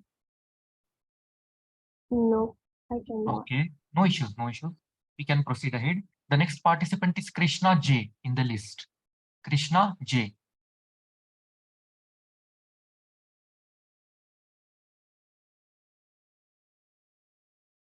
Okay, I think Krishna is absent for today. We'll move ahead. The next one is Pranith Reddy Rajula.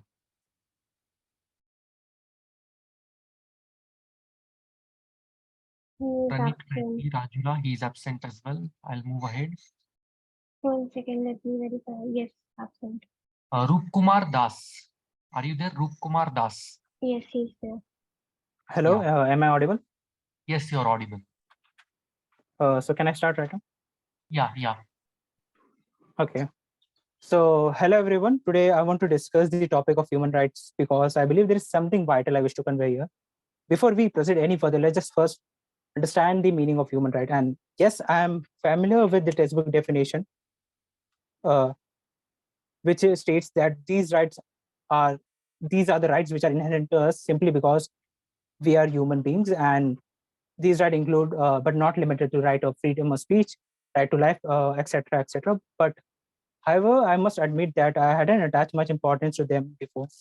I thought that these rights were something that should be given and every sane person should naturally follow them. I didn't really understand why people had to come up with this concept. So to gain clarity, I turned to internet to delve into the history related to human rights. And now I must say, I have been living in a shell. People have fought and marched to make these rights a reality, raising essential question about equality. And I feel fortunate to be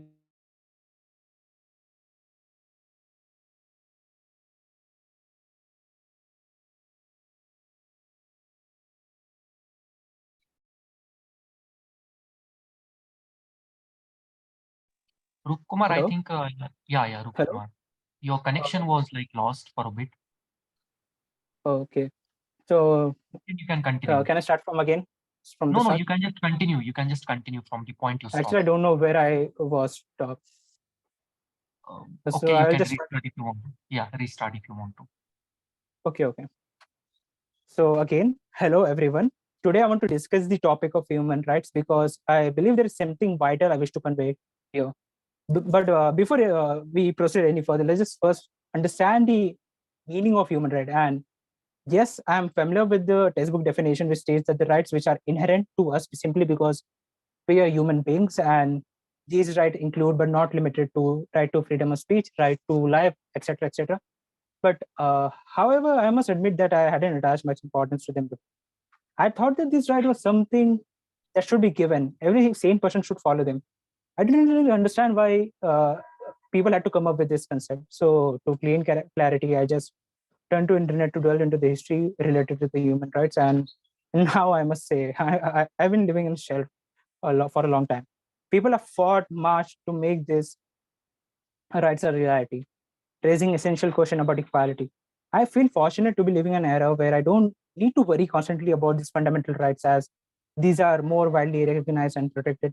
However, another thought arose in my mind: who protect those rights? People often fail to assign enough weight or importance to this matter. So the question remains: who is truly safeguarding our rights? Is it the police, the law, or any other institution? Some might argue that we have this right enshrined in our constitution, allowing us to take legal action if they're violated. Yet, I can't help but wonder, isn't this approach reactive and proactive? As I contemplate the disturbing reality of rights, it became evident that they are the clear example of how we as individuals can violate human rights. The question is this: why would anyone go to such extreme, even resorting to violence and taking someone's life? As I pondered this question deeply, the answer gradually became clear. It dawned on me that people engage in these destructive actions because they feel oppressed and believe that the justice will only come from their own hand. They think that there is no one else to protect or defend their rights, and this belief fueled their desperate action. It was in this reflection that I truly grasped that.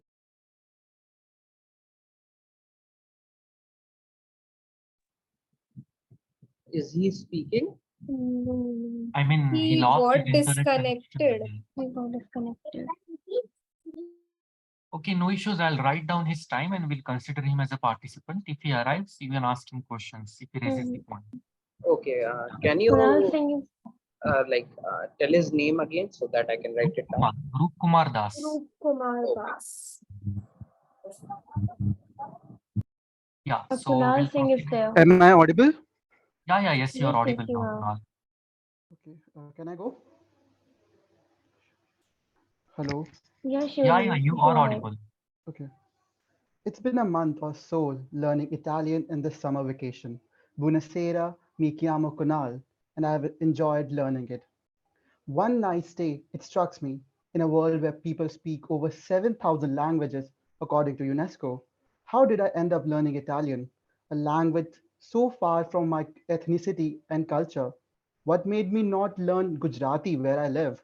What made me not speak my Braj Bhasha from Mathura? Salve and Namaskar. Today I will speak on the topic languages of the modern world and ancient times, its declining importance and preservation. Languages play an important role to preserve culture and people's history. As a child picks up the language from his surroundings, the life of the language is extended. And as he dies, the language seeks hope in the next generation. With Sanskrit, many Indian scriptures have been written in ancient times. How many of us speak Sanskrit now? Do we even use it? Or do we even need it? The answer is likely to be a no for majority of us. In any way, it questions the decline and preservation of languages. When taking admission in school for the first time, 96% of parents prefer English medium schools over other mediums in India. Answer lies in the foreseeing view of the future, where no one wants their kids to struggle among English speakers of polished accents. Come on, man, it's avatar, not avatar. It leads to discouraging the use of native or local languages. At times, you will meet a Marathi guy not knowing how to speak Marathi, and this alienation from one's mother tongue leaves cultural languages on deathbeds. It is not a problem until you know that more than half of the world speaks top 8 languages out of 7,000 languages.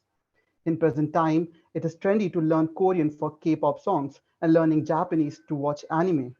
But does that make learning or passing on our mother tongues for its rich cultural and historical value as unmodern? If I call a glass of water as jhuta, all of us know what I mean. But you know there are no English equivalent to the word jhuta. This is how culture shapes languages and its uses. But due to decline in languages and translations overtake the agency of actual languages. Although the declined languages can be preserved in archive museums and books of colossal libraries, but to not make vernacular languages vulnerable, we should embrace our mother tongues in our houses, in spaces of nonconformity. If not done so, we will always find it hard to express our values of belonging. Thank you.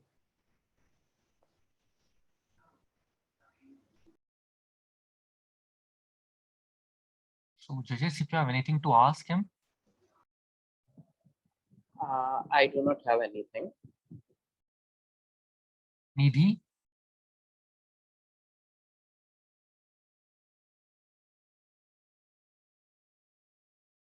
I think Nidhi is not here.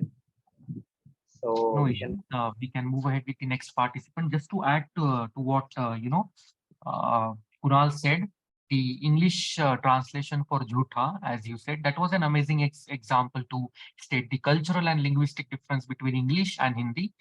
So basically, the English translation for jhutha is I have sipped the water. That's the only English translation. So this clearly states how the cultural and linguistic difference arises. So that was an amazing example. I'll move ahead with the next participant. We have Vishal next. He has an interview.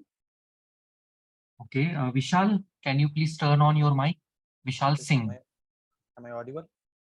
Yes, you're audible. Just let me check your name in the list so that I can mark you. Okay.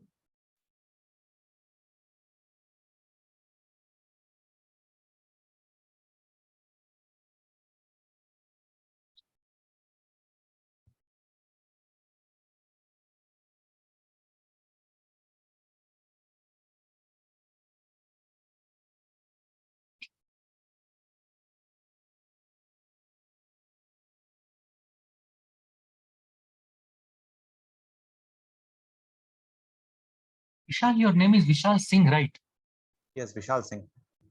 You are registered by this name, no? Yes. It's just that I can't see your name in the list. Let me recheck.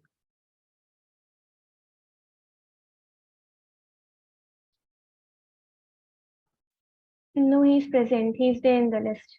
Oh, yes, he's there. That might be a reading mistake by me. Sorry for that. Vishal, you can proceed.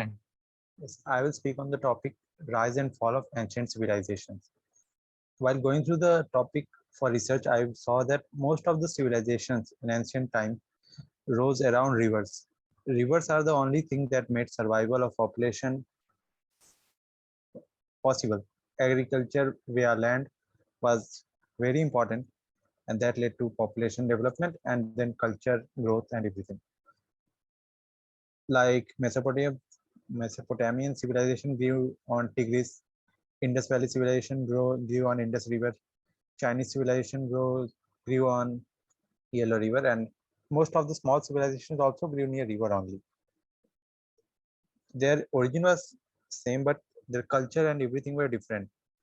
For India, for the Indus Valley civilization, the things were different, and in Egypt, things were completely different. They had connections with them. We have proof of Indian presence. That time Indus Valley civilization presence in different civilization like Mesopotamian and Egyptian. Like coins are present there, and there are written things that the representatives were present for economic and trade purposes. The different things led to their downfall, like the Hellenistic conquest of Alexander led to downfall of Mesopotamian civilization. Egypt, on the other hand, was not from foreign invasion but of economic and political unrest. Indus Valley civilization has controversial reasons for its downfall. It is said that climate change or floods or maybe iron evasion theory was responsible, but historians vary on the view. Only Chinese civilization and Indus Valley civilization are the civilization which continue to exist today, not in geographical way but social way. Chinese civilization has changed drastically, but still people connect to it. And Indus Valley civilization does not exist in that region, but its impact can be felt in western side of Rajasthan and nearby area, like the women wear bangles and similarities are there.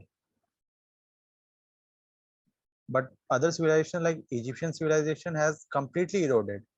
Except for pyramids, nothing else is left in today's society. their people have completely forgot their history and everything. That's all I would like to conclude. So judges, if you have anything to ask. Yes, I have. Yes. Regarding civilizations, Yes.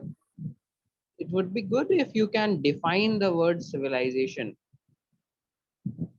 Civilization means people of living in same area and under same administration, not in the political way, but under same command of rules and follow similar traditions.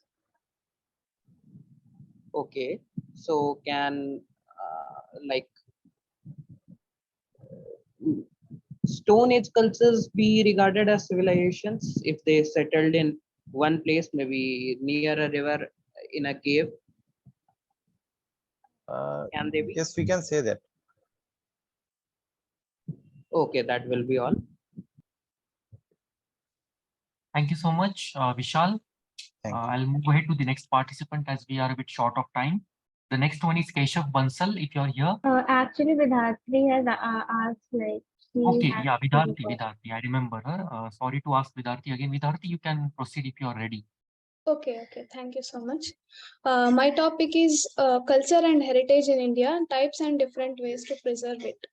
I would like to begin with India is a country with diverse culture. India's culture refers to the group of small, distinct civilizations, clothing, festivals, languages, religions, music, dance, architecture, food, and art. All are all parts of Indian culture.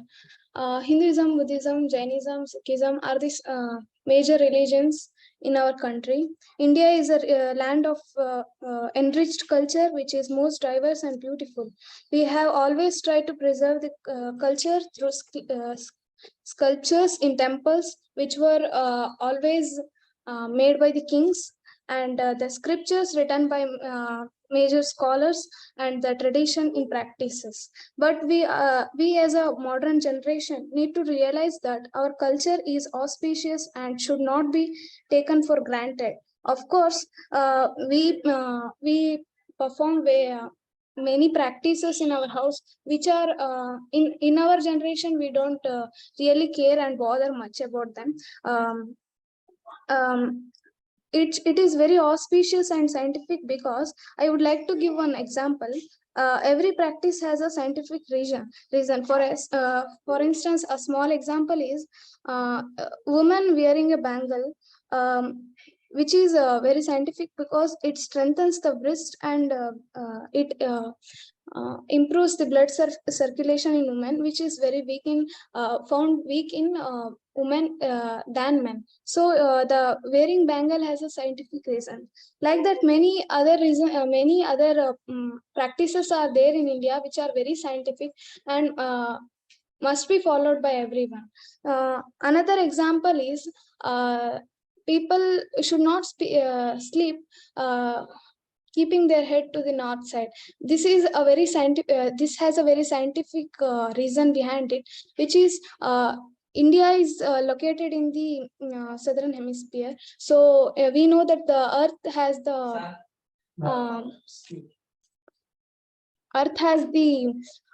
magnetic nature. So our body works like a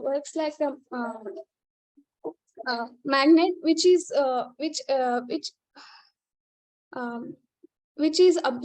attracted towards the northern pole. So we should not sleep heading our head towards the north side.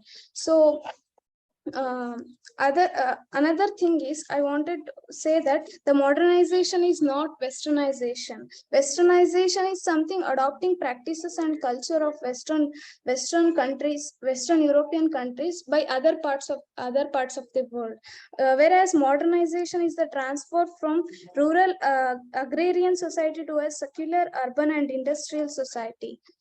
This should be realized by the modern generation people, and we should respect our culture.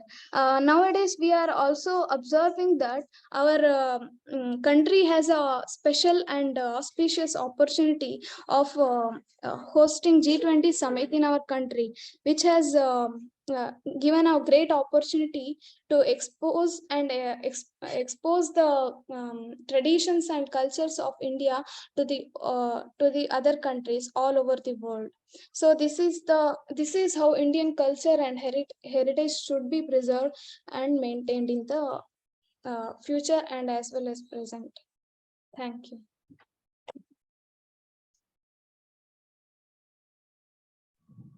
Thank you, judges. Okay, Vedhatri, Vignesh, you want to ask for something? Nope. So don't ask. Thank you so much. Thank you, Vidatri. I'll move ahead to the next participant. We have Also, Mohan Krishna, he is present and he would like to go because he has health I actually condition. saw him, but is he like audible? Is he having a proper internet connection? Mohan Krishna? Yes. Yeah. You can Am I start. audible? Am Yes, I you're audible? audible, but just ensure that you have a proper internet connection, unlike the last time. Okay, okay, sir. Good morning to all of you.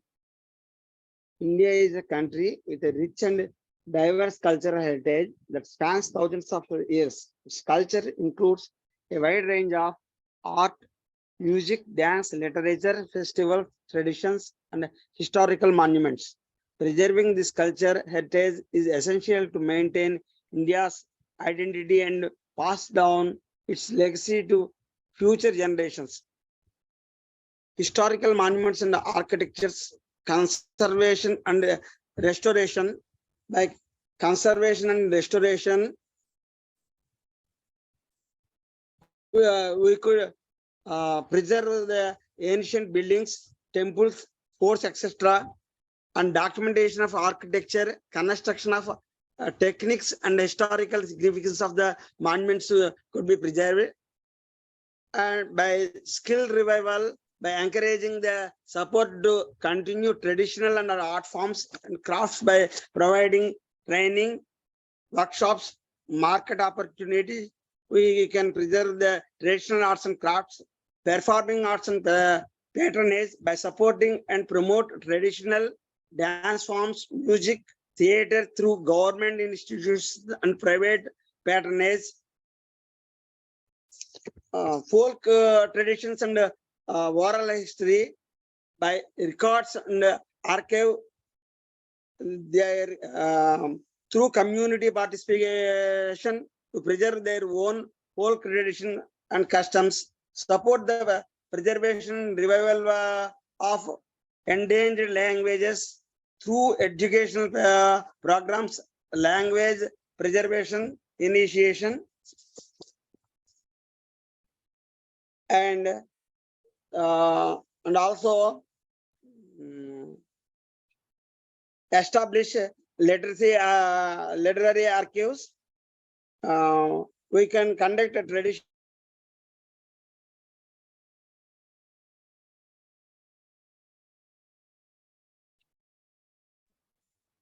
and give importance to traditional festivals and celebrations, community celebrations, heritage festivals, and finally digital preservation, digitalization and online archives, promoting heritage tourism.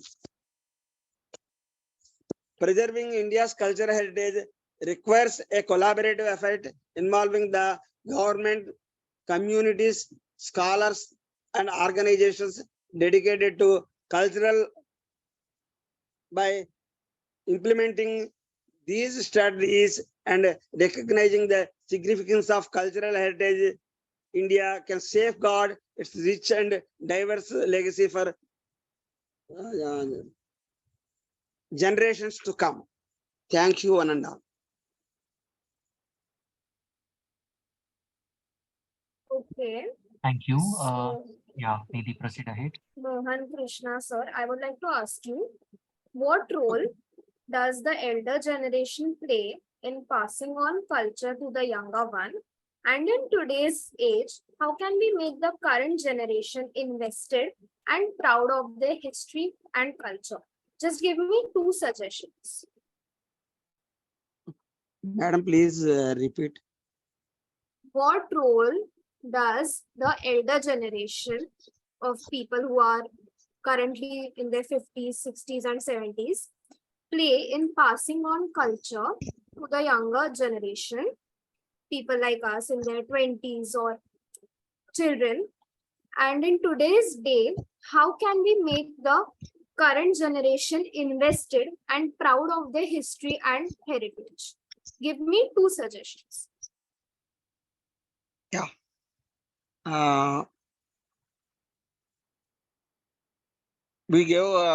I gave one suggestion that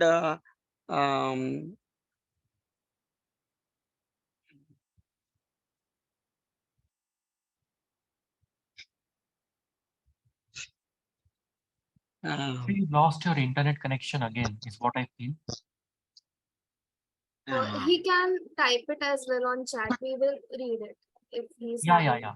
Sir, if possible, you can type it in the chat section and judges will review it because you're not properly audible. okay. Yeah. Thank you. Thank you. I hope we don't have any other questions from judges, right? No, that's all. Okay. Yeah. So I'll move ahead to the next participant. Ekanika has also requested to go next. Just a second. I think I can go sequentially as of now because like 60% of the list is still remaining. So let me just proceed ahead with the sequence and then I'll take Ekanika's opinion into consideration. So the next participant is Keshav Bansal. Is he present? Okay, he's absent. Aman Kumar. Absent. Aman Kumar, are you there? Okay, he's absent again. The next is Chinmay Rajesh Ingre. No, absent. He is absent as well.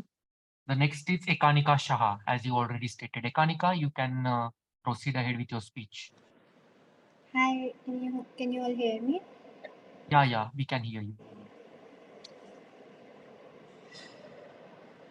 I'll be speaking on the topic languages in the modern world and ancient world. India, a land of diverse culture and traditions, stands at the crossroad of globalization and rapid change. Amidst this dynamic landscape, the preservation of languages takes center stage, both in the modern era and throughout its ancient history. India is a melting pot of languages. English and Hindi have risen as a dominant language, but thousands of regional and minority languages face the risk of being marginalized. This threatens to erase the vibrant tapestry of linguistic diversity that defines our nation. We must recognize that languages are not just tools of communication, they are vessels of culture, identity, and wisdom. Each language is a thread that binds communities together, fostering unity amidst diversity. In our ancient past, languages like Sanskrit, Tamil, and Pali carried the wisdom of generations. Sacred texts and epics illuminated the path of humanity with their profound insights. Preserving these languages is a powerful testament to our heritage and an investment in our collective future. It is a call to action, a call for unity and solidarity in the face of globalization. To achieve this, we need collective efforts. We must establish educational programs that instill pride and proficiency in native tongues. Governments, educational institutes, and linguistic communities must join hands to document and revitalize endangered languages. Technology can be our ally in this endeavor. Embracing digital platforms, we can keep our languages relevant in a fast changing world, unlocking doors to cultural exchange and mutual understanding. As we stand united in this noble pursuit, we weave a powerful tapestry of resilience, hope, and shared humanity. Together, we shall pass on these linguistic treasures as a legacy, a testament to the unbreakable spirit of India. Thank you for your attention. Let us together march forth, hand in hand, to protect our linguistic heritage, for it is the heart and soul of our great nation and our identity as Indians. Thank you.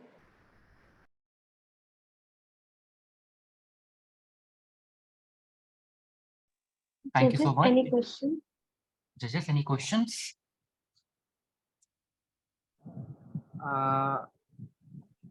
I Finish, have, you go first. yes, okay. So my question here is, how does language shape our understanding of the world? Language is directly influenced by culture. Language has words, plus the presentation of those words are influenced by the kind of people around us. For example, there are harsh words and soft words. When you go to certain languages, you find that the tone of that language is harsh because those people have a harsh approach towards the people around them. While you go to places where human lives and everything is concerned very much and sought with politeness, the language that they develop is sweet. So this is how culture shapes a language, the words in a language, the tone and the presentation of that language. For Okay. example, 2 or 3 contestants before prior to me, one of them explained how jhuta is something exclusive to India because the concept of purity in terms of food is something that is culturally inbuilt in India and not found in other places. By other places, I mean outside Asia, you would not find this. Therefore, terms relevant to and signifying what jhuta means, you won't find it in other languages. Since you might find younger babies and kids develop their own words which do not make sense to the adults. That is because how they see the world, they form words for it and it becomes their language. So that is how the culture around us and how we see the world shapes our language. Okay, that will be it from my side. So you spoke about the declining languages. So tell me, Ekanika, that how can we revive these languages? Like in Korea, they have got K-pop, because of whose influence many people are learning Korean language. So Yeah. do you have any ideas for revival of these Indian languages which are being like kind of dead now? Yeah. The first step starts in your home country with the young generation. The younger generation, and it needs to be instilled within our education. The young generation, the Gen Z as they call themselves, have now a greater. How old are you? Yeah. How old are you? I'm If you're 18. comfortable in asking. Yeah, I'm You're Gen. 18, so Yeah. you're a Gen Z as well. Yeah, Welcome to the group. Yes. So they find it a thing of pride to be proficient in a non-native language and find it uncomfortable to speak in their own language in front of others. This is something that how they are groomed, again a cultural influence. Culturally, in our country, our own native languages are seen as something which does not hold a lot of value, knowing which does not add to your profile as a human being, as a someone who is successful and proficient. See, Ekanika, that I have already understood. Yeah. What I'm asking is, tell me suggestions on how we can overcome this. Like Koreans came up with K-pop, the French or the Europeans, they came with fashion. So what do we have so that people get invested in our languages? Yeah, so we need to develop something that is relevant with the present time. For example, astrology and studying our Ved and Upanishads are one thing that is not found in the rest of the cultures. As Ved and all can definitely be a source of knowledge, but astrology is something, and the study of it is something which would fascinate the entire humanity despite of where they are. But Absolutely. it is already translated into English. Why Yeah. will they choose the languages? Sorry, why will we? See, astrology, even in English or Hindi, we have it, right? Astrology हम सभी को पता है कि English में available है, हिंदी में available है, हर जगह एस्ट्रोलॉजी अवेलेबल है. तो जो endangered languages है, लोग क्यों वो सीखेंगे एस्ट्रोलॉजी के लिए? Because the original texts lie, the foundations of it lie in India. Okay, fine. I think that will be all. Okay, thank you so much, Ikanika. I'll move ahead with the next participant to invite on the stage. It's Piyush Gupta. Piyush, are you here? Yeah, I guess Piyush is absent for today. The next is Samprati Raha. Samprati Raha. She's absent as well. The next is Danish Ansari. Hello, I'm audible. Yes, you're audible. Good evening, everyone. Today, I, Danish Ansari, is going to speak on the topic cultural and heritage of India. India has a rich and diverse cultural heritage with a history dating back more than 2000 BC. This heritage includes monuments like Taj Mahal, Red Fort, and many ancient heritages places like Kanchipuram, which is also known as the city of thousand temples. India, it's the birthplace of several religions like Sikhism, Buddhism, Jainism, and Hinduism. More than that, we have the diversity in form of languages. India has ranked second number in the world with most number of languages, which is 780. So we can imagine in only in one city there are 2 or 3 languages are spoken, like in Hyderabad. One part of Hyderabad speaks Hindi, one part of Hyderabad speaks Telugu, and so this is what our cultural diversity is in terms of language. We have Mahabodhi Temple, Bodh Gaya, the land of Buddha. From Jama Masjid to Golden Temple to Banaras and Prayagraj, the most holiest places and one of the oldest cities in the world. Not in the terms of religion and caste, we have diversity in every form. But now, where are we? We have forgotten our roots. Now we can go any sort of fort and we can see more than that of heritage sites. They have become a lover's point. So we need to take care of those heritage sites like we took care of Taj Mahal and Red Fort. We can preserve our culture. Like we need to make aware. We need to make citizens aware about our heritage and culture. And heritage tourism should also be encouraged. So now I would like to conclude about we need to learn about our culture and save our heritage. That's all.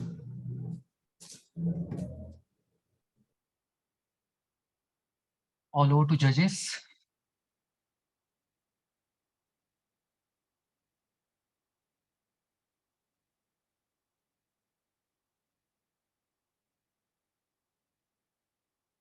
Maybe. I guess Vignesh has left the VC due to some He reason. will join again in 2 Yeah. minutes. Do you have any question for Danish? No. Thank you, Danish. Okay, thank you, Danish. The next participant is Karthik Vijay Kumar.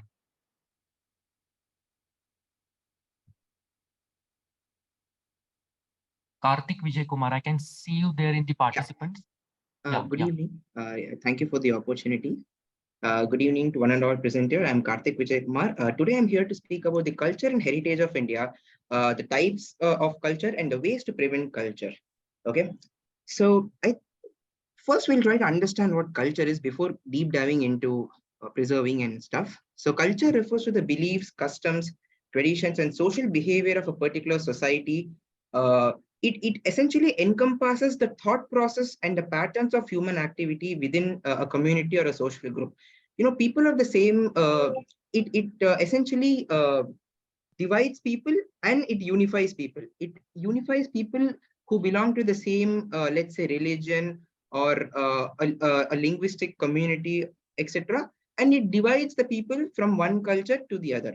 the beauty of India, or the hallmark of India, is unity in diversity. Obviously, a lot of people might have mentioned this, but I'll reiterate it because it forms the core fundamental of why India is so rich and diverse in its culture and heritage. Now, we have seen about culture. Heritage refers to the inherent artifacts, monuments, and the traditions and the knowledge from the past that define and pass on the legacy and the collective identity of a particular group that is preserved and passed on to future generations. So when we talk about heritages, there are 40 UNESCO heritage sites, out of which around 32 is our national heritage sites. So in essence, culture and heritage connect the past with the present and represent the soul of a human civilization. So preserving this heritage is key to retaining diversity and cultural continuity, because this culture should not get abolished within our generation. This should be passed on to the further generations and preserve the legacy. Now, India has types of cultures. Cultures is not just monuments or it's not just dance form. It's a way of expression. It's a way of thought and expression of how people express themselves. Language. I think Kanika talked about language. In language essentially brings out the thought process of a person, right? For example, Bengali is a very soft language. It brings out the thought process of the person who knows Bengali. Dravidian languages are very hard, Malayalam and Tamil. So those are very hard and unique. For example, Tamil, since I belong to Tamil Nadu, there's a unique letter in Tamil called R, which only belongs to the language Tamil. Apart from languages, the other forms of culture are dance forms. We have 8 classical dance forms in India, which include Bharatanatyam, Kathak, Kathakali, Kuchipudi, Manipuri, Mohiniyattam, Satriya, etc. In India, apart from dance, India is also home to classic music forms such as Hindustani music, Carnatic music, and so on. Right? The hallmark of India is the 2 important things. First would be Ayurveda, the medicine which originated in India and is now prevalent in a lot of other countries. The second one would be yoga. Yoga is even more widespread than Ayurveda. Millions of people across the world participate in yoga. There's also a National Yoga Day, which is celebrated on the 21st of June. So these are cultural practices that originated in India, and now they are all over the world, right? Apart from this, we also have heritage monuments, the most famous being Taj Mahal, a monument which was built for love by Shah Jahan. But apart from Taj Mahal, there are a lot of other heritage sites which needs to be celebrated and the beauty to be admired on. It really indicates the cultural aspect of India, across centuries, starting from the ancient times where the rulers were Chandragupta Maurya in the north, or Ashoka, and the south they were Chola, Chera, Pandya. Coming from there to the medieval period where the rule was majorly of the Humayun, Akbar, Shah Jahan, the Mughal Empire, and then the modern empire, the modern period where the British came to conquer India and the Europeans came. All these shows that we are very tolerant. Indians as people are tolerant, and we have been. Interrupt you, Karthik. You have 30 seconds left, so you can wrap it up. Sure. So I like to wrap up by saying that how we can preserve culture that is there in India, right? So we can revive traditional crafts and cottage industries by providing training and access to markets, promoting them. We can digitalize the manuscripts, and we can digitalize, because digital, after the COVID-19 pandemic, a lot of things have been going digitally. Obviously, we are having this meeting as well digitally. So that is there. And we could also promote it in schools, at the grassroots level, where children learn about the importance of culture and heritage.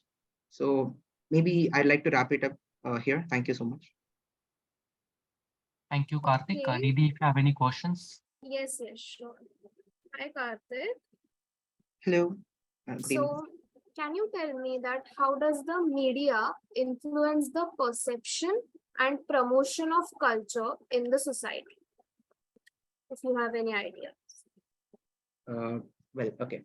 Media definitely can play a huge role, because let's say we have the National Geographic channel, which conducts a Heritage India quiz, So I actually started developing an interest into culture because of watching the National Heritage India quiz. And I used to, in fact, go to YouTube, binge watch all the videos and, try to answer along with the contestant, thereby gaining knowledge and exploring more about history. So media can play both a pivotal role. It can play a negative role. It can play a positive role as well. It could be both ways. Okay, thank you. And I think that will be all. Thank you so much. Karthik. Thank you, Nidhi. And Karthik, just to factually correct you, the letter R is not just in Tamil language, but it's in Marathi and similar other languages as well. So yeah, that was just the factual correction I noticed. Oh, right. Anyway, thank you, Karthik. I'll move ahead to the next participant. It's Mohit Meena. I guess Mohit Meena is absent. So the next is Ashwin A. He is absent as well. Purnima A. Not present. She is absent as well. Satyavati S. Absent. Okay. I don't know the pronunciation. Sorry if I'm wrong. It's Macherla Aparna Sarita. Not present. No issues. The next is Gaurav Kumar. Not present. The next is Vanshika Sahu. Not present. The next is Chhatrapal Singh Rathod. Present. Yeah, Chhatrapal, can you hear me? Yeah, am I audible? Yeah, you are audible. Just ensure your internet connection is proper because you're breaking a bit.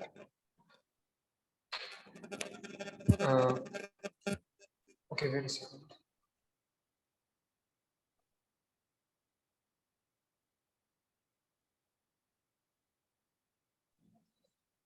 Is it better now? Yeah, it is better. It is better. Okay. Okay, so good evening, everyone. This is Chhatrapal, and today I'm going to speak on the topic globalization and its impact on culture, trade, and migration in the current world. Globalization need no introduction to us. In a generation, we are quite familiar with it. Globalization in its current sense, although it does have certain inspiration and connection to the expansionist policies that were expansionist movements that were present during the Industrial Revolution and were increased by it. Globalization in the current scenario was experienced a boom in the post-Cold War era with the advent of technologies such as the internet and smartphones, which provided easy and widespread access to it. Globalization predominantly was and is affected by trade, and trade is the main reason why this happened in the first place. Globalization provided easy access to markets for selling, easy access to workforce, easy and also cheap raw materials. This has led to many companies right now which have their operations globally widespread in different countries, and this has also provided huge foreign investment boosts to developing countries, in which India must be included too. And companies companies such as Starbucks and McDonald's can be seen everywhere, and these companies in turn also inspire many indigenous companies to come up, such as for example Cafe Coffee Day, which came up in India and was quite and is quite popular. So it also has as a factor in innovation and entrepreneurship, we can say.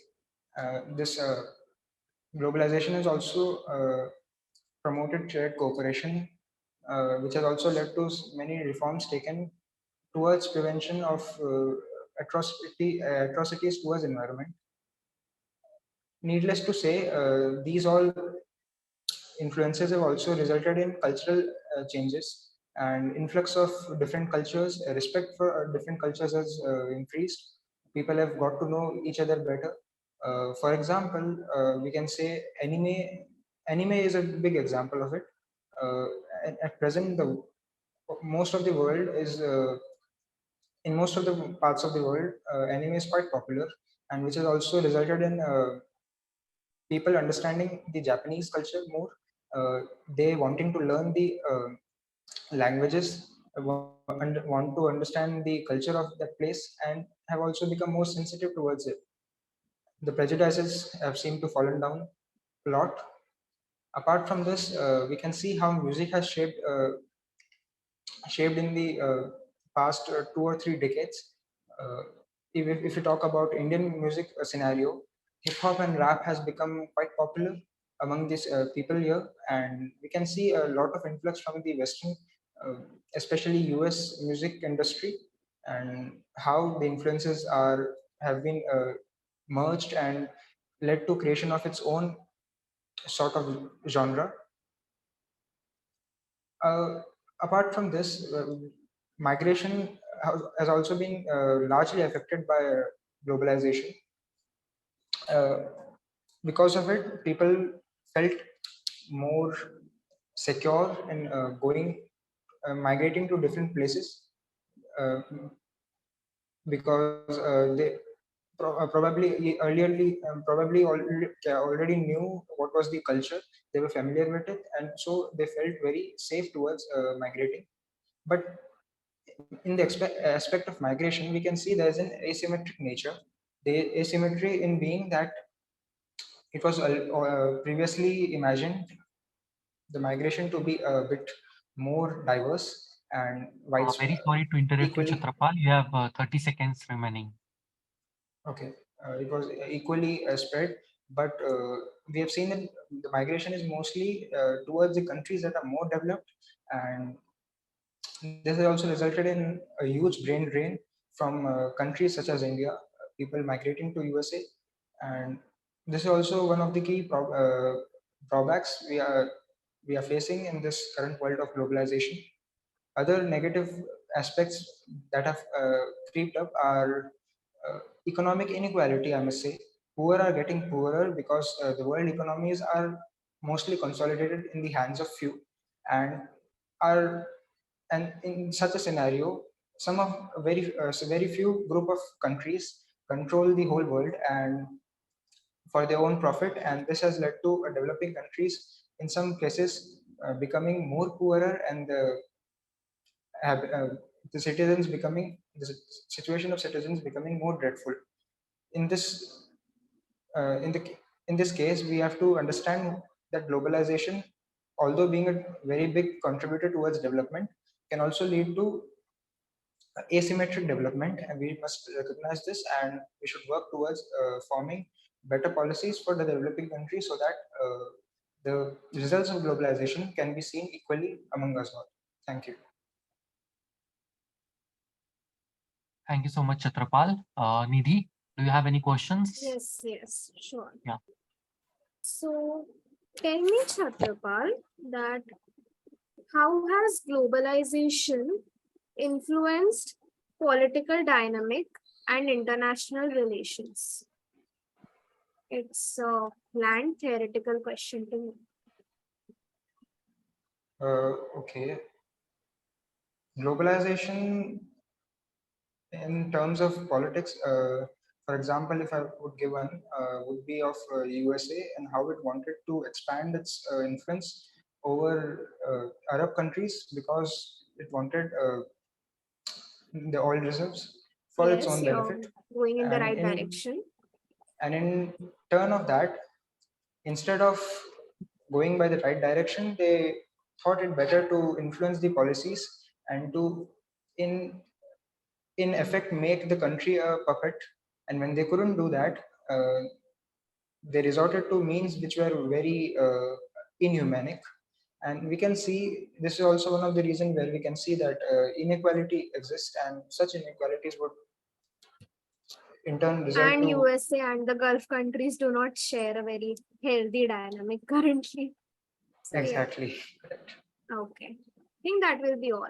Thank you so much, Chandrapal. You did well.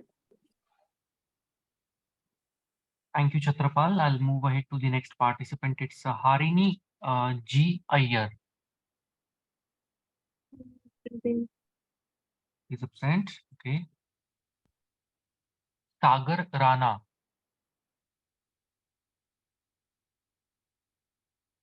Hello, sir. Hello. Yeah, you are audible.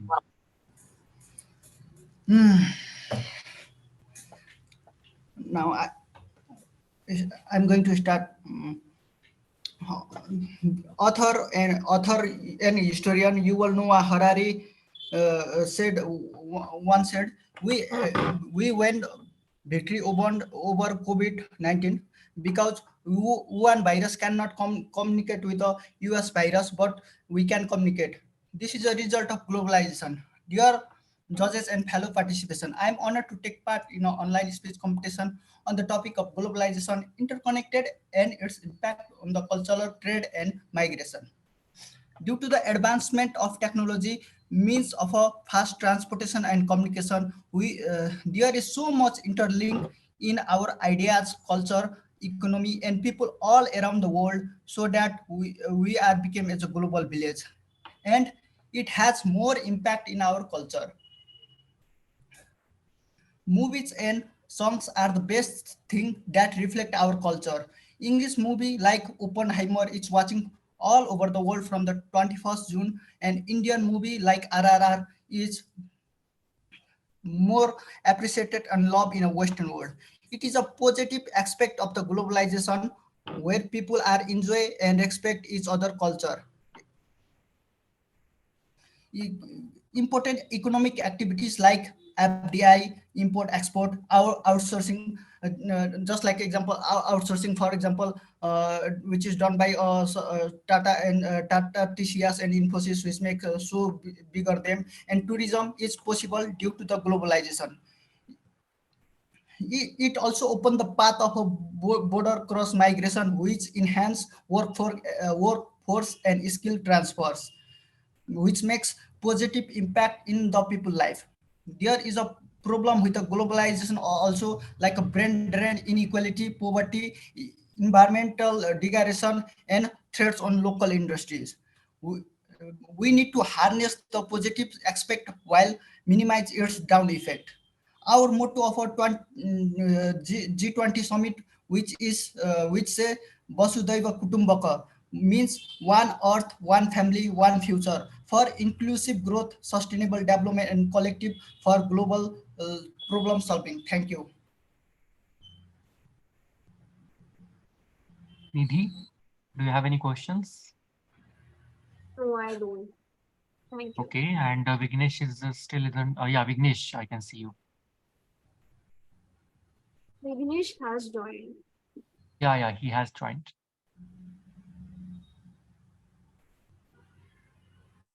Vignesh, do you have any questions? I can't hear you. You aren't properly audible.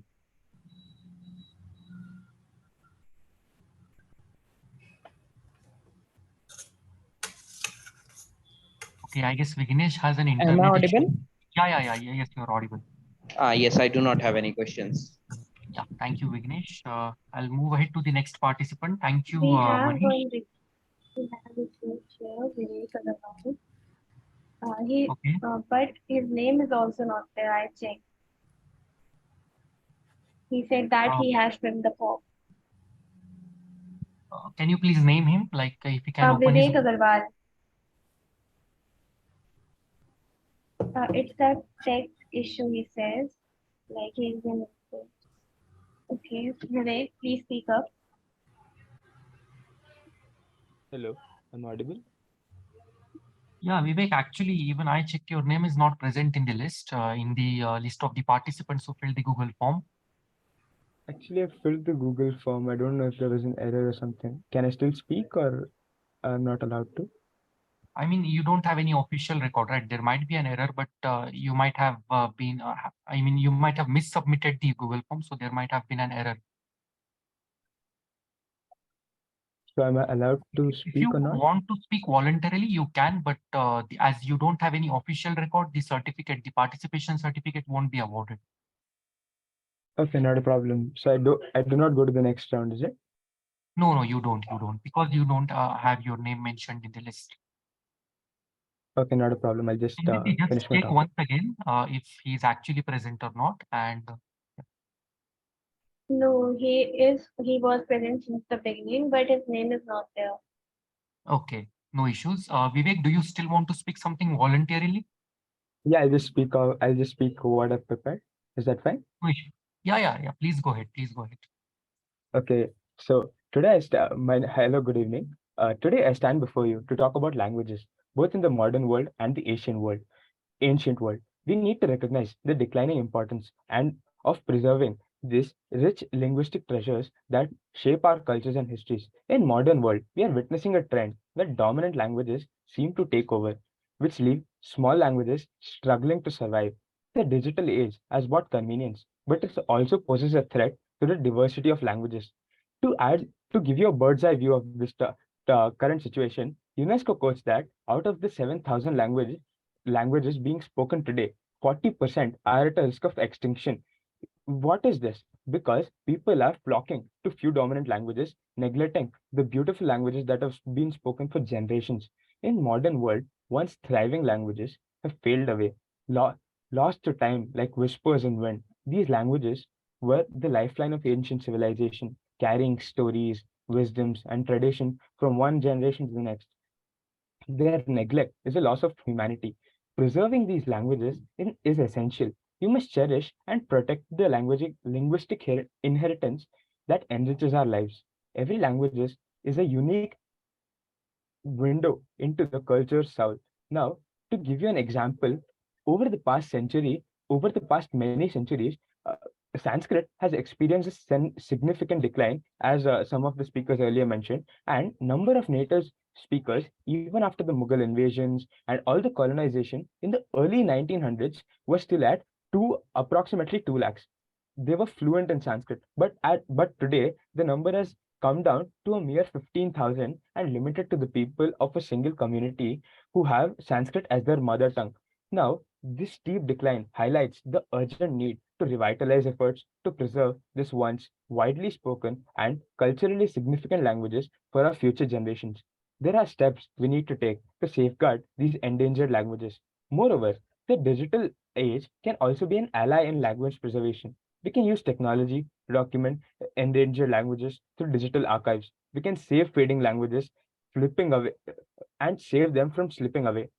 And to give you an example of how they can be revived, Hebrew is an excellent example because Hebrew was once considered a liturgical language, just like a religional language, just as Sanskrit is. But it went in revival in the early 19th century and the 20th century, and it became so and they revitalized it so well that today it is the official language of Israel. So now it had certain factors of Jews moving to Israel and many other factors which were taking place in Europe, but they were also nationalistic educational programs and also military service having to people in military service having to learn Hebrew, which led to it becoming an everyday language in Israel, which also made it the official language of Israel.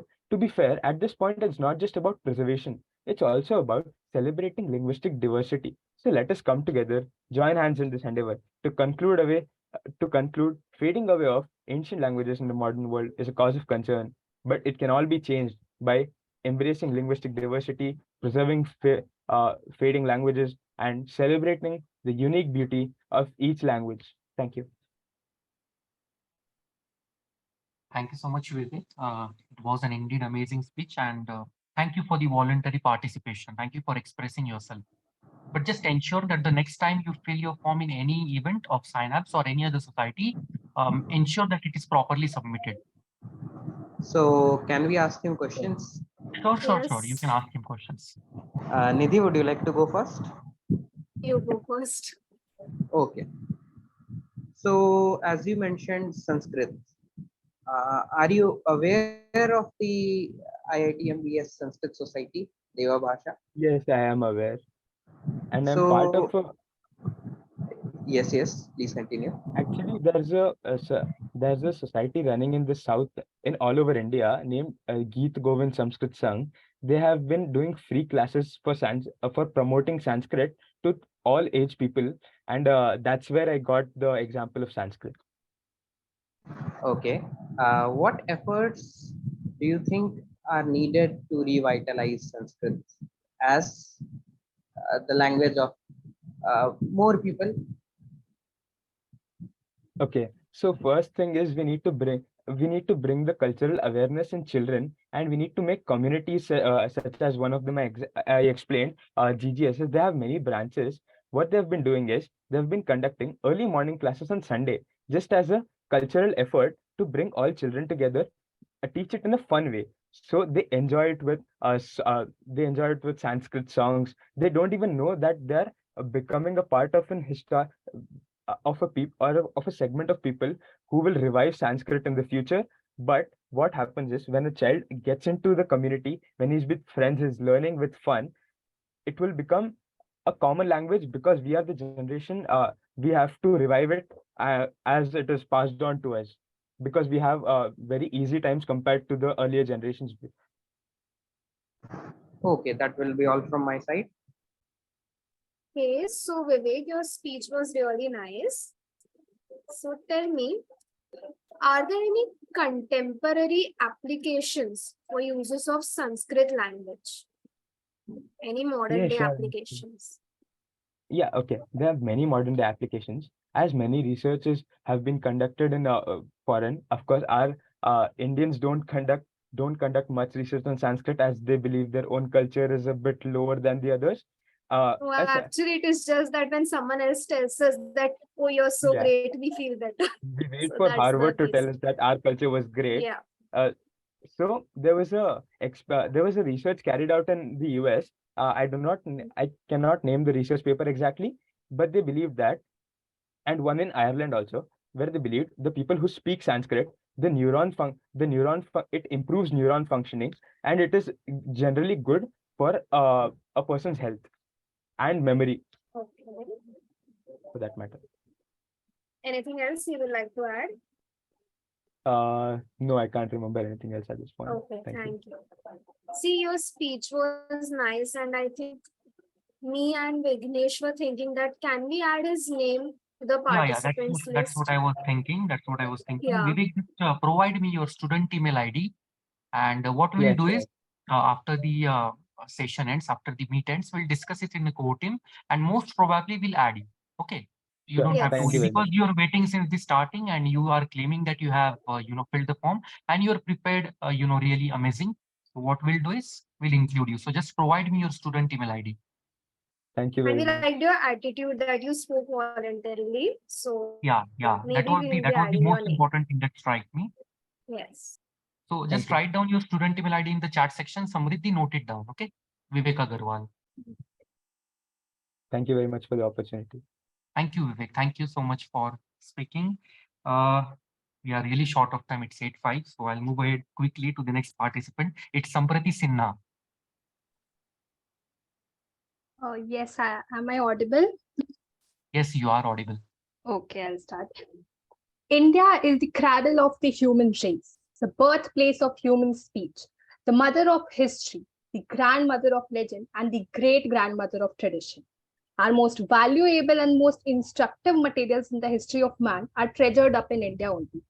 Good evening, everyone, respected judges and my fellow batchmates. Myself, Samprati Sinha. I'm a student of Nilgiri House in the foundational level of IITM BS degree. Today, I'm going to speak on the topic culture and heritage in India, types and different ways to preserve it. India is a country that is known for its unity in diversity. Clothing, festivals, languages, religions, performing arts, architecture, cuisine, sports, and media are all part of Indian culture. Indian culture has been influenced by the history beginning with the Indus Valley civilization.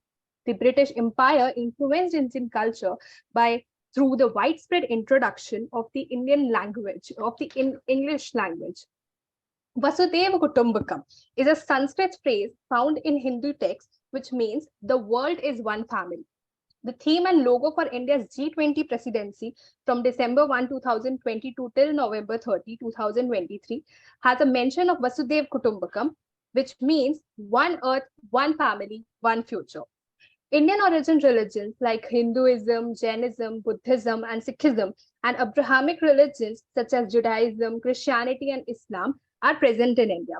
Our country follows the path of non-violence, that is ahimsa, whose well-known proponent was the father of our nation, Mahatma Gandhi. Indian culture has always recognized the importance of family and community relationships. Many festivals like Diwali, Eid, Guru Nanak Jayanti, Christmas, etc. are celebrated by all. We have 22 official languages in the 8th schedule of the Indian Constitution, and we are very rich in our language. We are very rich in languages. The Mahabharata and the Ramayana are the oldest preserved epics of India, which are known worldwide. India is blessed with immense sculptures, monuments, and architectures like the Statue of Unity, Kashi Vishwanath Corridor, India Gate, Red Fort, etc. We have around 40 UNESCO World Heritage Sites. Now, the most important thing is that in the name of Westernization, we are actually forgetting and destroying our Indian culture. We need to understand that there is a fine line between Westernization and modernization. Our India needs modernization rather than just blindly following Westernization. Modernization means to free oneself from traditional means and value systems that have become obstacles. And this is what is needed in India right now. The cultural heritage of India is something that we should all be proud of. We need to make people understand that it is our fundamental right and fundamental duty to preserve the precious and valuable culture of India. We need to recourse changes in school and higher level education to make our younger generation aware of our rich culture and heritage. Value-based and scientific approach is required in organizations like ASI, Archaeological Survey of India. Integrating heritage city planning, heritage tourism, and education is a necessary need right now. I want to conclude my speech with the following quote. You can't take the Indian out of the family, but you cannot take the family out of the Indian. Thank you for patiently listening to me.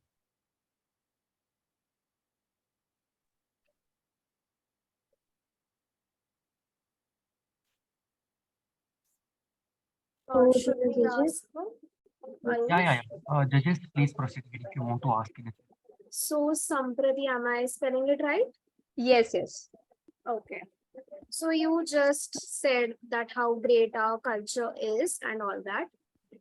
Do you have any drawbacks of Indian culture? What have we failed as a nation? Give me some examples of drawbacks of Indian culture. Okay. At least 2, at most 5. Okay. So one thing that I would say in this is what basically needs to be changed in India is that we are still in the roots where we are differentiating between male and female, and we forget about other gender as well. Like it's a topic of discussion right now that we forget about LGBTQ community. We don't take them on topic. So I feel that what basically needs to be implemented so that our culture, as I said, modernization is important. Westernization is what not needs to be blindly followed. So what needs to be done is that we have to change the upbringing of the future of India. We have to change the upbringing of our children. Like we just have to stop differentiating between a boy and a girl, between a son and a daughter. We have to provide everything equally to both of them. And like I can give you an example. Like we commonly use one phrase, ladies first. I would say it was implemented so that where women were not given equal rights and opportunities, but I feel it somehow gives extra attention to a woman. And what I think is, being a young girl, I'm saying this, that women don't need extra attention. We just want equal rights, equal opportunities, as the same treatment as men. That's what one point is. And another point I would say is what casteism, like it's a topic of today as well. So I would say that we judge, like caste was made, we judged anybody like what work they did. Like if anybody is if anybody, like in the world perspective, we see that if a person is doing a small work, that he is a small person, we see like that, but it's not the case. So we have to judge everybody at the same stage, and we should understand that everybody is a human. And this is what I wanted to say. I think that's all. Vignesh, if you want to add something, if you want to ask something. Yes. So my question is, how do we efficiently preserve our culture in an institutional manner? Individual efforts are good and necessary, but what institutional efforts are needed? Okay, like I said that we should inculcate the like heritage tourism, and cultural education should be like inculcated in our higher level education, in school education. And what basically needs to be understood is that I have seen some people that in our family, our elders or parents or anybody in our society, elder people, they are forgetting to make us aware, like our generation aware, that what our culture is, why it's important, and we are more inclined towards Western culture, right? So I would say that basically it needs to be taught in higher level education institutes, in our schools. And we can do more heritage site tours as well, or whenever we go to a heritage site, whenever we go to visit some monument, we should definitely gain some knowledge also, not just clicking pictures. We should have that like eagerness. And what government can do is, like, government can provide guides who can guide us in a proper manner of that, who can give the knowledge, so that we, after coming back from that monument, we have gained some knowledge about that heritage site.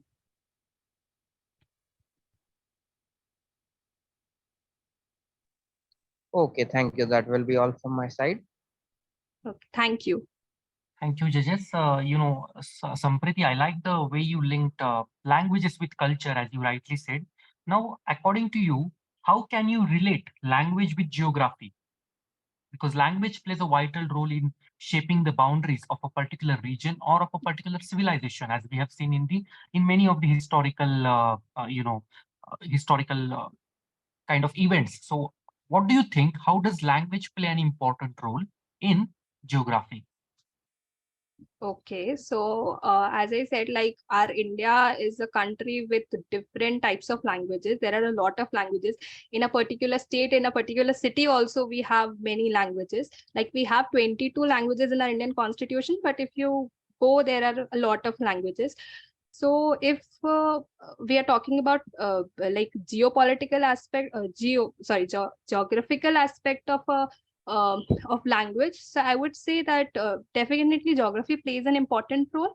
And there is a lot of influence of media as well. Like, now we have the access from YouTube, internet, so we can listen, like, residing here at some other state, we can listen to a song of South India or North India, or even like outside of India. Like, we can listen to foreign songs as well.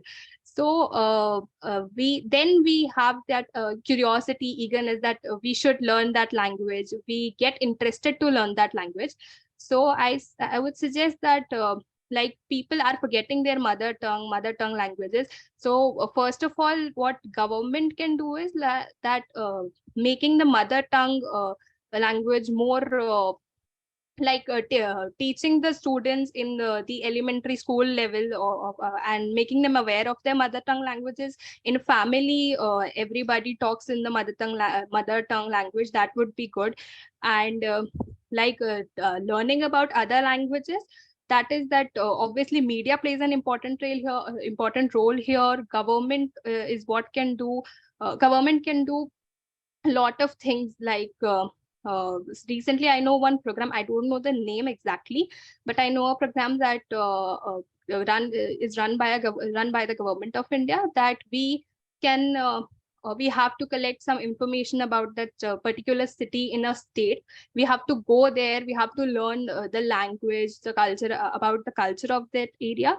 And then there like it's more of a tourism program, but it definitely encourages us to learn new languages living in a different geographical area. Thank you so much, Sampriti. That was a very engaging, expression of how language is related to geography. Thank you. I'll Thank you. move on to the next participant. It's Arpita Yadav. Yeah, am I audible? Yes, you're audible, Arpita. Okay, hello everyone. My name is Arpita and I'm going to speak on the topic casteism and reservation. As Dr. B.R. Ambedkar said, caste is not just a division of labor, it is a division of laborers. And I completely agree because the division of labor is decided on the capabilities people have. It is not ascribed, it is achieved. You can earn it. In contrast, division of laborers is equivalent to ascribed status. According to a survey by Pew Research Center, a substantial share of upper caste people say they would not be willing to accept a person who belongs to scheduled caste as a neighbor. A majority of Indians say that their close friends are mostly members of their own caste, including roughly 24% who say all their close friends are from their caste. A lot of people of low caste face discrimination on a daily basis owing to their caste. To avoid all this, reservation is a measure. The ethics behind this holistic system is to ensure equality faced by backward castes in the country. However, in the guise of this system, economically sound people from the lower caste make use of most of the reserved seats, thus counteracting the spirit of reservation. Moreover, the upper caste poor is also facing discrimination and injustice, which breeds frustration in society. With time, people have started misusing this policy. If we look at this issue objectively, we'll realize that the intention behind behind reservation is not faulty at all, but it is the implementation and application that has proved ineffective. To sum it up, we cannot deny that reservation is fair as far as it provides appropriate positive discrimination for the benefit of downtrodden and economically backward sections of society. Finally, I'd like to say that we are already so divided on the basis of religion, ethnicity, gender, sexuality, etc., that we should not let caste divide us even further. Thank you. All over to you, judges. Okay, I would like to go first. Are caste identities bad in themselves, or is casteism as a system which oppresses other castes is bad? I think casteism is bad, not caste identities, because they are linked to occupation. Like in ancient India, older times, the son always followed the business of the father. So caste we have a lot to learn from other castes because every person specializes in something, and that is how caste came to existence. Now obviously it's not true, people follow their own passion, but it's the casteism that is wrong. It's people discriminating other people, because diversity is obviously good, but it's the discrimination and prejudices that people face should be abolished. Regarding reservation, what do you feel about the dominant landed yet OBC categorized castes? Okay, so there's this, I've noticed this thing that people who make use of reservation, their families, their children, and the next generation of the family makes use of reservation. But people who are actually in need of reservation, who are backward, are not even aware of reservation, and their families and their children do not make use of it, and it's all only the only the economically forward scheduled castes and OBCs that are making use of it. So I think it's important to make sure that it's the economically backward OBCs and SCs who make use of it first. Okay. My question was a bit different. There are castes which are not so economically backward as a whole, okay, Yeah. like on average, but they have been included in the OBC list, some in the SC list now, due to their dominant position in a particular state or in a particular region to appease them. So what do you think is the way out of this, a political solution of this? I think it's mainly because politicians uh, want votes, and most of these people are from OBCs and SC, and politicians um, agree to their demands. But I think if they are not really backward or in need of reservation, they should not be put in those categories, because there are people who are far more deserving and in need of those places. So it should be given to people who actually deserve it, and not because of some state or politician or majority of people. Okay, so one last question from my side is, how do we see the idea of breaking the categories into many? What I mean is, the OBC category is a huge category. Okay, the ST category is also a huge category. The ST category is also a huge category. How do we see the idea of breaking these categories into further more categories on the basis of who are um, maybe not on the axis of what do we call as caste, but on the axis of what we call it as what do you call it, the social backwardness, not on the basis of the ritual status in the caste hierarchy, but on the material and social conditions. We break up into more categories. How do you see this idea? Just like OBCs are further divided into OBC creamy layer and OBC NCL, which is non-creamy layer. This division is on the basis of economy. So in the same way, if there is a situation in which socially some people are more backward, then just like the OBC NCL and OBC creamy layer, there should be reservation on the same pattern.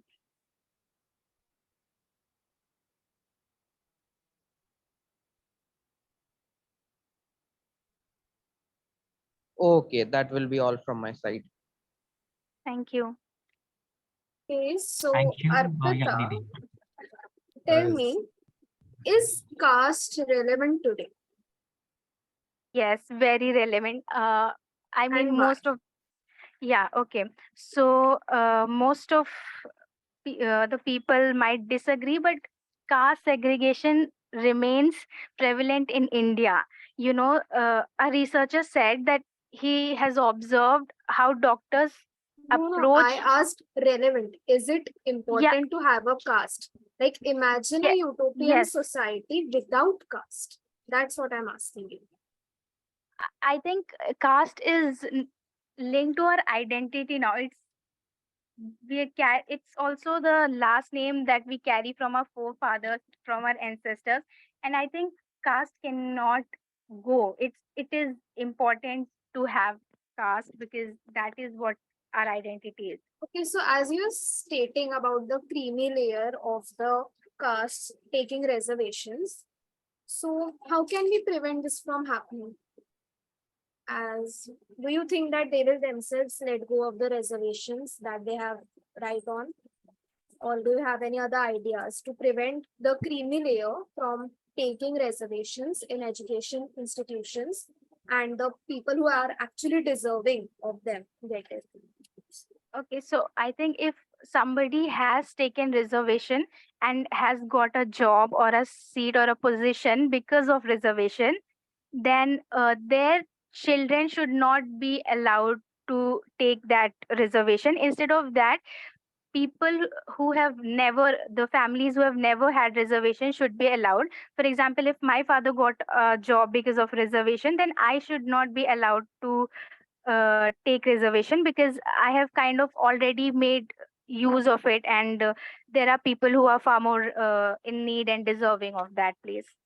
But isn't there a possibility that even if your father did secure a job via reservation, but it did not meet the family expectations or the income is still low? I'm not saying that reservation should be gone because my father has had. I'm saying that those who have not had reservation should be prioritized over me. Okay, that was a good answer. Thank you so much, Arpita. That's all. Thank you. Thank you so much, Arpita. A very humble request to the judges to ask minimalistic questions because there are still 20 to 30 people more in the list and we have to, cover all of them. So I'll move ahead to the next participant. It's Priyansh Agarwal. Yeah, so he's absent. The next is Afra Fatima.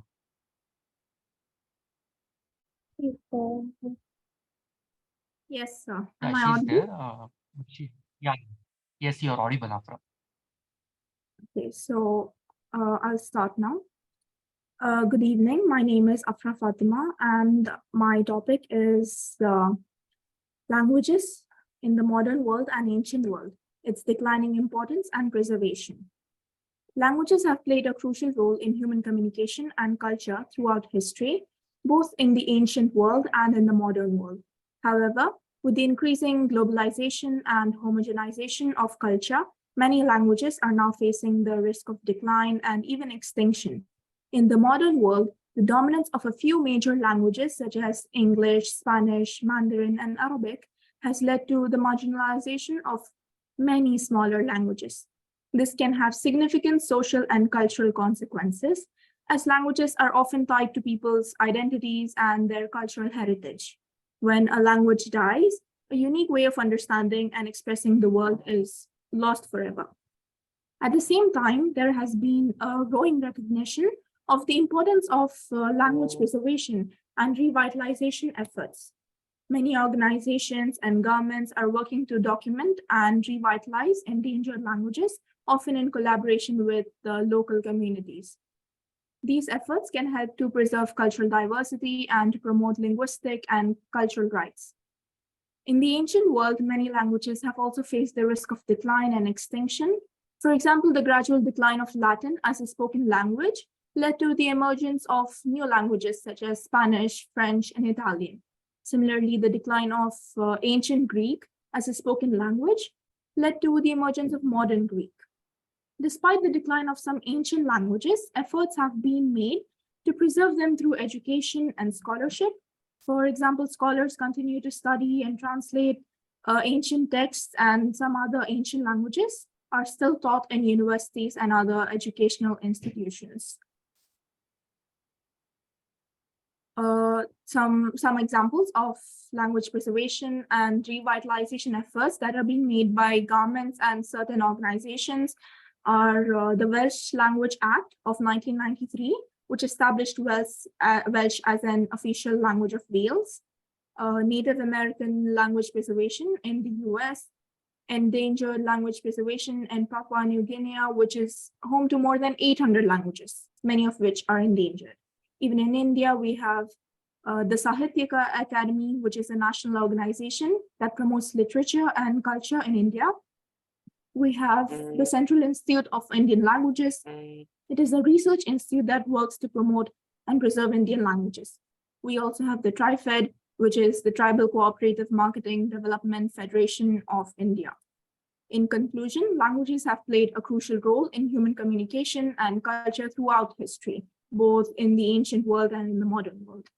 While many languages face the risk of oblivion, efforts to preserve, rekindle, and recognize their importance for cultural diversity and human identity are being made. Thank you. All over to judges. Vignesh, would you like to go first? Okay. So, how do you see the concept of linguistic relativity?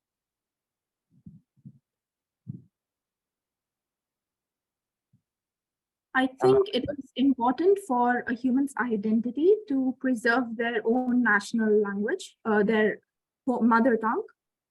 So the linguistic relativity is important for a person to preserve their cultural heritage. Okay, that will be all from my side.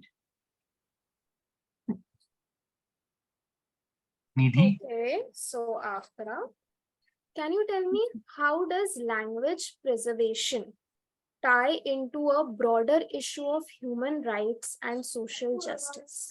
Is it linked or is it not? I think it is linked because it is all about a person's identity and preserving their own culture. Language plays a very important part of a person's culture. So language preservation and its promotion, of course, plays a very big role in a person's identity. Hey, Afra, tell me that when you want to actually promote a language, are oral traditions more important than the education or the written traditions? I think oral is more better when studying a language because it is the best memorization technique also. And even if you inculcate studying languages in schools, as long as you practice it orally, it is better rekindled. Also tell me that how can we promote Indian languages that are currently endangered, as told by some people, on a global scale? Do you have any suggestions? I think we can start some communities which helps to promote such endangered languages on a global scale. It brings people's attention to it, and the importance of its preservation is better suggested. Okay, that will be all from my side. Thank you, Afra. Thank you, ma'am. Thank you, so Bridget. Adding, asking a question to what Afra said. Afra, you clearly expressed how the importance of Indian languages is on a declining eclipse day by day. If you look at the continent of Europe, if we ignore English aside, because it's an international language, apart from Spanish and French and a few international languages, the regional languages, for example, Puerto Rican, this is a regional language spoken in Europe. The importance of these languages, Puerto Rican and many such languages, is declining day by day in the continent of Europe and North America as well. So what do you think? What is your take on this? Like, obviously, the Indian languages are having a declining importance, but on the other side, even European regional languages are having a declining importance. So would you like to express something on this? Are you asking me how to promote the importance or how to preserve? Exactly. Yeah. Okay. I think even obviously every country's, every tribe's own language is important for them. So the tribes in Europe, the communities in Europe whose languages are being endangered, they would think that it is important to preserve that as well. So the languages you mentioned, maybe they could start certain communities to preserve it, to present it on a very more global front. Okay, thank you so much, Afra, for your time. Thank you. I'll move ahead to the next participant. It's Ram Prasad PS. I guess he's absent. So the next participant is Dora. Sir, I am not absent. I am not absent. I am not absent. I'm there. Oh, you are Ram Prasad PS. Okay, Yes, am I sir. right? Shiva, it is written. Okay. Yeah, Sorry. Yeah. So actually, I don't know this topic was I written, but I will take casteism and reservation, sir. Can you change my can you record this? Because earlier I have written some other topic because I didn't see that this topic is given. Sure. Yeah. Please go. Please proceed with your speech. Yes, sir. Good evening, all. See, when I'm a child, every year I used to go to my grandpa's house for Dashra Sanskrati holidays. Once my grandmother is arguing with my grandfather, why don't you bring them for work? then become curious. I asked my grandmother, what is the specialty between that worker and this worker? She told those workers come for less money and they will do more hard work. So they are nothing but in a category of SC/ST, set aside on the outskirts of the villages. So I used to see when I entered into the main village, where my grandmother's house is there, starting at the canal system, small huts they used to sit. And by default, the children will follow the same thing, no school studies, even the in school also, within 5th class or 4th class, they'll come out. Some will just go to school only because of midday meals like that. So for them, casteism, this reservation system really worked. But later, the second stage came, because by default, children are going. But when some children are getting some government jobs, even with a nominal education qualification or ranking or something, so it encouraged others to take the education seriously, because some other people are getting through the reservation system. But then second stage started. Like I went to one house to just congratulate one boy. Then I observed his father got the job because of reservation. He is getting good rank, good seat in a engineering college because of reservation. I think if I remember correctly, IIT Bombay. And his sister already got good seat because of reservation. So this stage continue. So this is creating social tension among young people in a particular class itself. When you clearly know that their economic status and my economic status is equal, but because of the reservation they are getting seat, then they're creating a lot of caste tensions. But what is the solution? Do you think it will go away? Not at all. In a democracy, it is not possible to force some people not to take reservation. In whatever way you categorize A, B, C, D, or this or that, will increase the tension, but it not decrease the tension. But what is the solution? You can see, even though reservation people increase, percentage of reservation means 60%, 70% because of politics, but still its importance decreased. There are the days when reservation people are going after government jobs like that. At that time, reservation is very important. So what is the solution? Because you cannot avoid reservation because of politics. The solution is to make the usefulness of reservation as much as possible as is present day happening. Because Infosys don't follow reservation, Wipro don't follow reservation. Most of the jobs are in private sectors which don't follow reservation. In that way, you have to diminish the advantage of reservation. That is the only way. And foreign countries are making fun of Indian reservation, like recently one Netflix movies or something started, but they don't know their backyard. The name may not be the reservation, a caste, but they also have the caste, Jews caste. Hitler made atrocities on the Jews regard on caste. At least in India, it is not like that. We did not do that much of atrocities. Of course, discrimination is there. In America, the native people got, I think if I remember correctly, in 1973, Marlon Brando, the Godfather hero or character actor, whatever you say, rejected Oscar because the way the Hollywood is treating Native Americans. And Martin Luther King, black people. So in one way or the other, reservation is there. People want segregation to control on the resources. If caste is not there, something will prop up. Tribe will prop up. Something will prop up. So only thing is that we have to make our society progressive in education, in job opportunities, where reservation plays a minimum role. So, and yes, there is a resentment followed. I have my personal experience when I want to learn Sanskrit. When I am 10th class, I guess. You have 30 seconds left. So, yes. I mean, you can just wrap it up. I have my personal experience. Yes. When I went to learn Sanskrit, outside board, it is written only a particular community is allowed to learn Sanskrit. So I got a little bit swayed back. Array, why only those people are allowed to?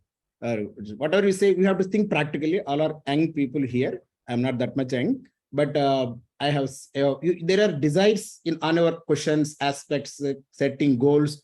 But I'm telling you, these are not possible. Removing reservation not possible. Further increases. You can see people are demanding caste-based counting of Indian population in Bihar and something like that. So what you have to do is you have to minimize the effects of uses of reservation. Thank you. All over to judges if they want to ask something. Vignesh. Okay. So how do we minimize the effects of reservations, as you point out as a solution, when it comes to college seats? Because that is a major thing. Government colleges are the ones which are preferred. I mean to say, sir, government colleges are, we want to make government colleges preferred.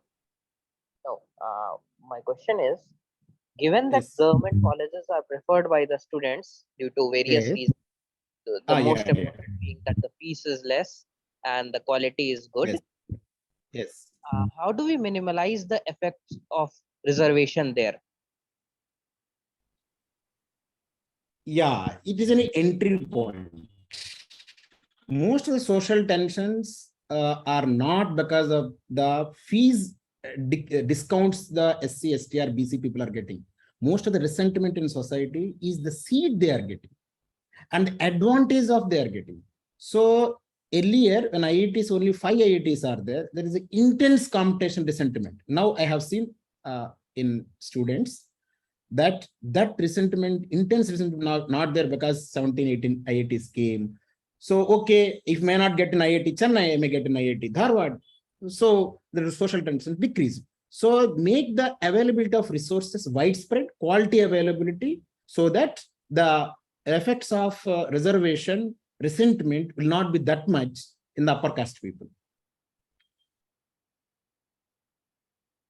Okay, thank you. That will be all from my side. Nidhi, do you have something? Yes, I do. So, can you suggest any alternatives for a nation like India other than reservation? Can you suggest any alternatives for reservation for a country like India? As a per se, in any reservation of any form, even the seats allotted for girls separately is wrong. As a per se.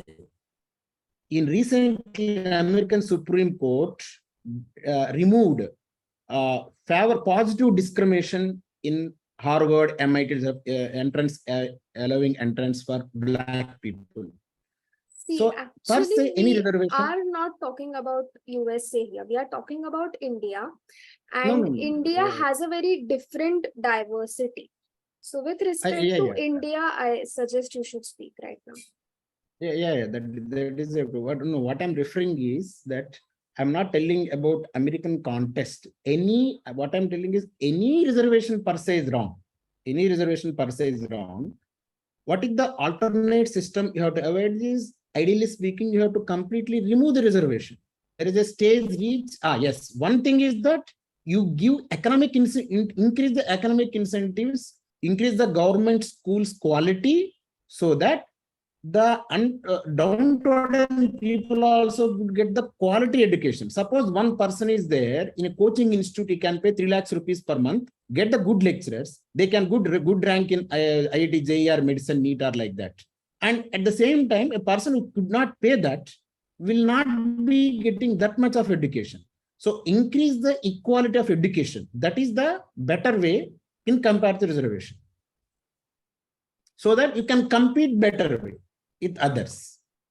The day others feel that I have also same resources with that rich kid or the advantage kid, then that much resentment will not come. Okay, thank you. Can you just repeat your name once? Ram Prasad PS. Okay, thank you so much. Thank you so much, sir. Thank you so much for your time. I'll proceed ahead with the next participant. It's Chandra Tapa Diwan. Yes, sir. Yeah. Good evening to one and all present here. I am Chandratapa Devan, and I'm here to speak on the topic globalization, the interconnectedness of the world and its effects on culture, trade, and migration. Globalization is basically a word which is used to describe the growing interdependence of the world's economies, cultures, and populations that are brought about by the cross-border trade in goods and services, technology, and flow of investments, people, and information. Globalization has created a huge impact on the world. Some of the major benefits that globalization has offered include providing job opportunities, creating new markets, economic growth, transfer of knowledge and technology, enhanced trade and investments, and most importantly, it has significantly increased productivity. It has also opened our eyes to the different cultures prevalent all over the world. It has this has actually enhanced people's understanding of each other. Globalization is majorly a technological and political process because technological revolutions and has reduced the cost of air travel, as a result of which people are able to travel from one part of the world to the other part at lesser cost and just within a few hours. Technological change has lowered resource constraints on mobility. It has strengthened migrant networks. Today, the world has been converted into a global village. We are now able to connect with our friends and families living in remote corners of the world with just within a matter of few seconds, and all this is because of globalization. But just like every coin has two sides, globalization too has its own set of drawbacks.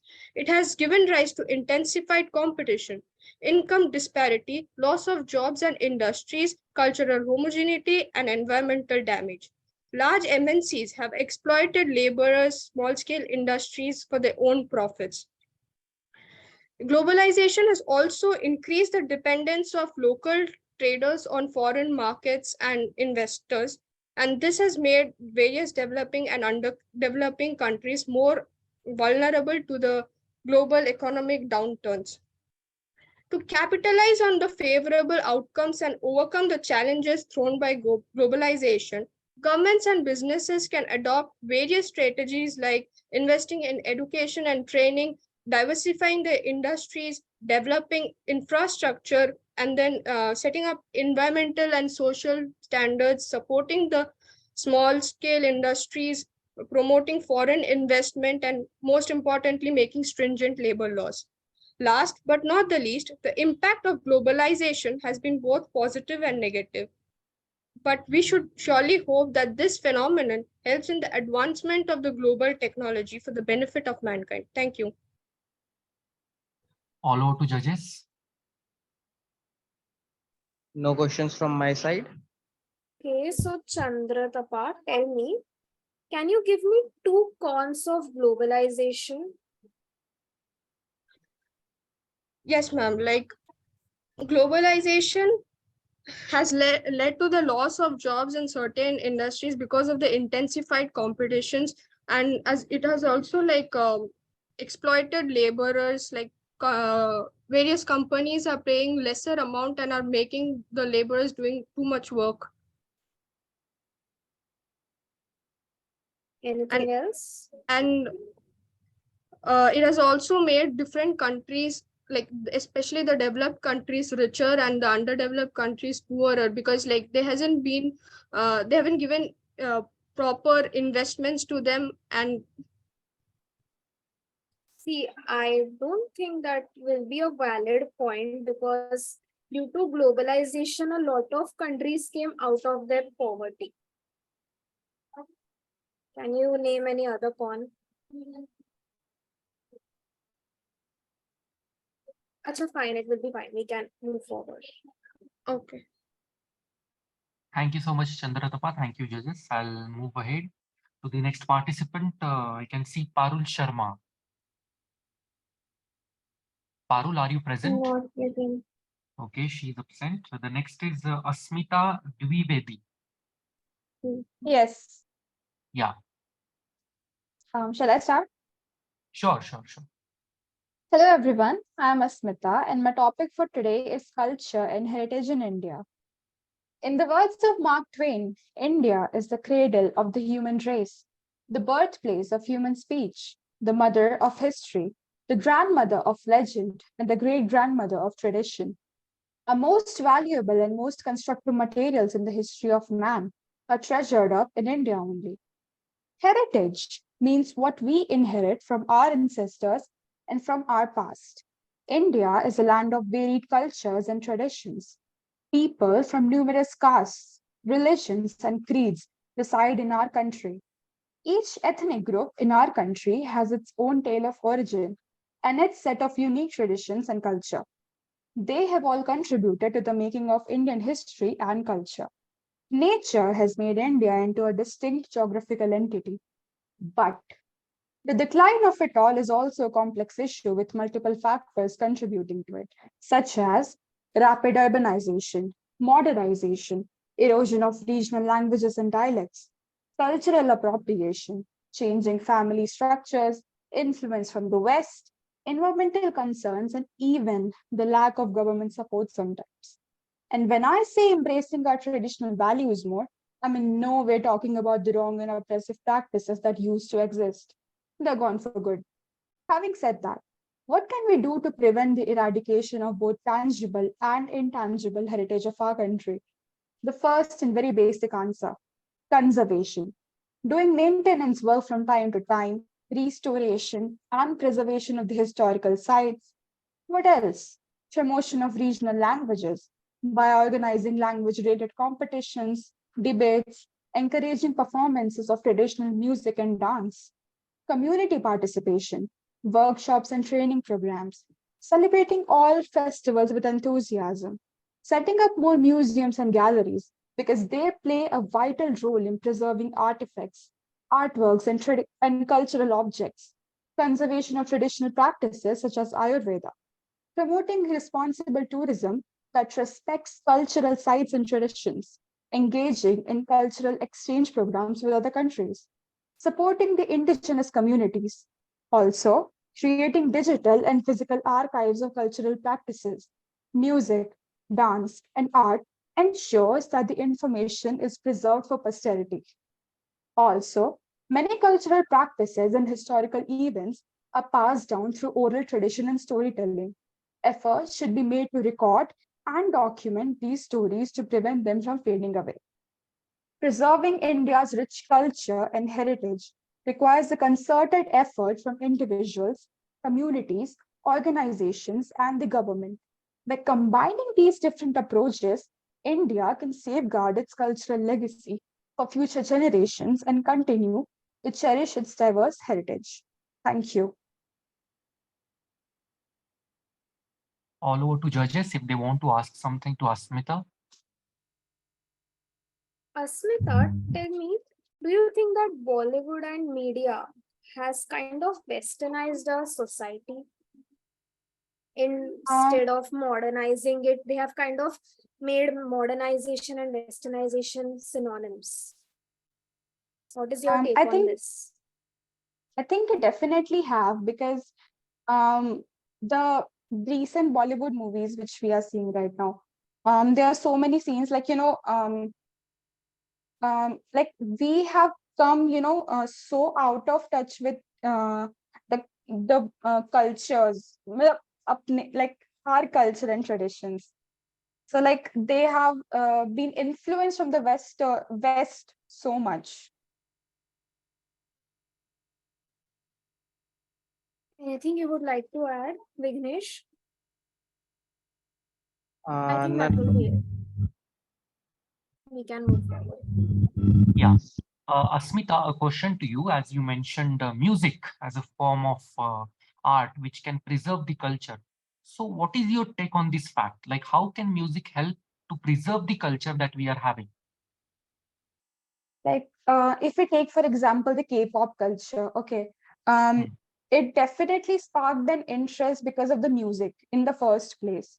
So because of the music, people are getting influenced, they're learning Korean and other languages. So if we introduce music, like our different languages, music to other people of India, of our country, people will definitely get interested. We can host music festivals and like different events. So, in that way, like people will get influenced to, learn the different languages. Like I feel that is a way to. Okay, that's all from my side. Thank you so much, Asmita. I'll move ahead to the next participant. The next participant is Boga Maulika. I'm sorry if I'm pronouncing it wrong. It's Boga Maulika. Yes, I'm here. Yeah, Boga. Am I audible? Yes, you're audible. Yeah, thank you. On January 26, 1950, India declared itself as sovereign, democratic, and republic state with the adoption of the constitution. And what is democracy exactly? It's a power vested in the hands of people who exercise it through elected representatives. Simply, a government run by the people. So here I am, Maulika, to elaborate on the principles of democracy and its role in the modern societies. We as the citizens of India enjoy right to equality, right to freedom, right against exploitation, right to freedom of religion, culture, and educational rights, right to constitutional remedies, right to privacy, right to education, right to information, right to vote, and we also have many responsibilities and duties to perform in the society. And democracy allows citizens to participate in the decision making. It typically prioritizes the protection of the individual rights and freedom. Democracy is accountable and transparent.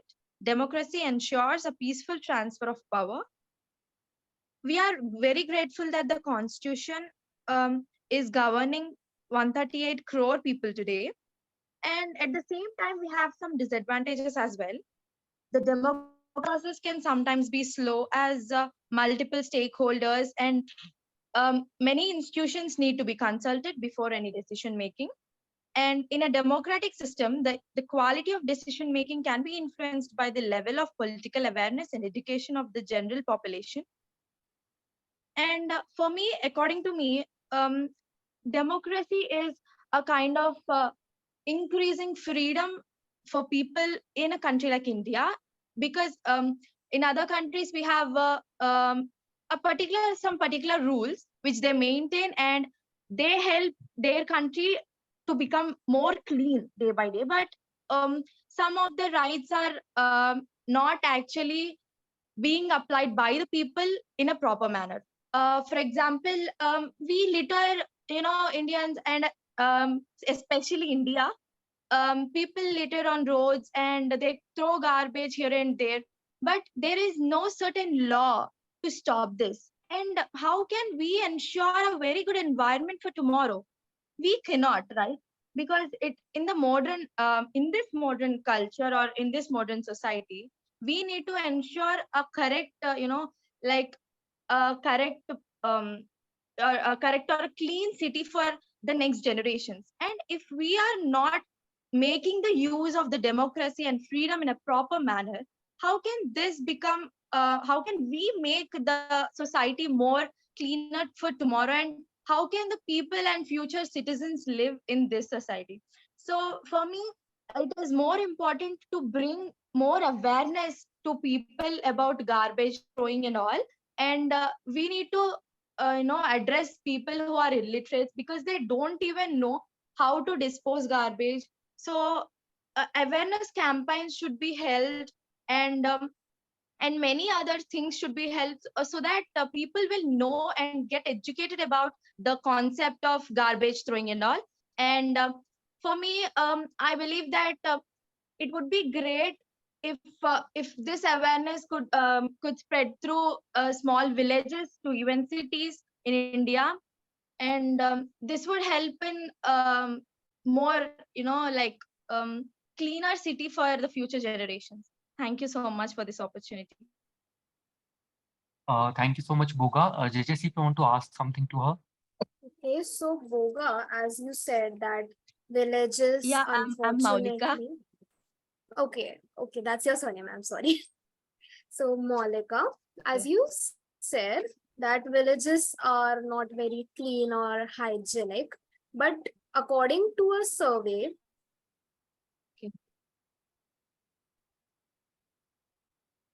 yes, Nidhi, you the lost your urban voice. metro cities. Yeah. Now Oh, we can hear you. Am I audible now? Sorry, Just repeat the question. Just repeat the question. 1 second. Just a second. Okay. So, Maulika, what I'm saying is that you just said that villages. Hello, am I audible? No, you are audible to me. Maulika, can you listen to Nidhi? Maulika? Okay, I guess that might be a network issue from Maulika. Hello? Am I audible? Yeah. You are audible, but can you listen hear me? Yes, I can hear you now. Okay. So you were saying that the villagers are not aware of the schemes and all, but actually there is a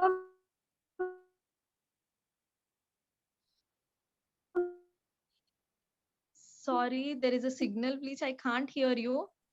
survey Can that you? was done. So Yeah. can I repeat? Are you able to hear me now? Yes, I'm able to hear you. Okay. So let me just repeat my question. The villages in India, according to a survey, are much cleaner than the urban cities. The urban cities are the concern for pollution. You know the river Yamuna? Yes. It passes through a lot of villages and all, but the moment it reaches Delhi, it becomes the dirtiest river of India, whereas Delhi is such an urbanized city. The pollution in Delhi is the highest. So, do you really think that it is the villagers who need knowledge of the rules or the people living in the cities? And how will you convince the factories and the people living in the city to not pollute the environment? Because I think they are a big and huge concern. Yes, I completely agree with you. Villages are far cleaner than cities. I agree with you. And for me, that would be great to go through everyone. Like, rather going to only villages, we have to cover even urban cities also, because littering and all um, goes more, like a higher pitch in the urban areas only, because even there are public washrooms, people litter outside and people throw garbage outside rather than throwing it in the garbage bin provided. Yes, So you know that. So, what are the hello? Yeah, what she's asking, what are Yeah, the you're suggestions audible. to, See, maintain it? No, that's just a network, that's just a network issue from her side. No issues. What she was asking is, what are your suggestions on this? My suggestion is that use that social media platforms from the government to increase more awareness among people, even in urban cities also. Like, factories are having a definite chemical value, but still they are emitting pollution into the atmosphere, right? So let them take measures like changing that like that polluted water or something to use for another purpose, like for another industry, that may be a raw material. That would be great in reducing pollution. Got your point. Vignesh, if you want to add something, I guess Nidhi's internet isn't proper. yeah. No, I'm done with the question. Okay. Vignesh, if you want to add something. Yeah, nothing to add here. Okay. Thank you so much, judges, and thank you, Maulika. Thank you. The next participant is Mifra. If Mifra is here. I think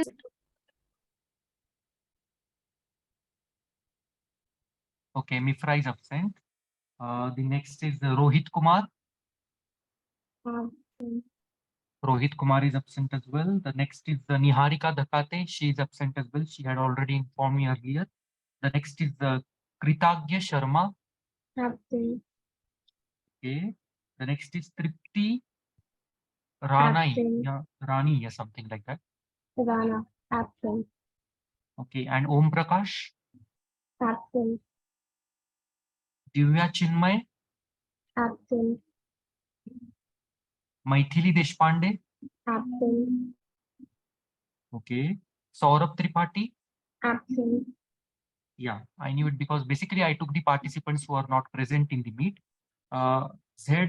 Fakruddin Faizan. Absent.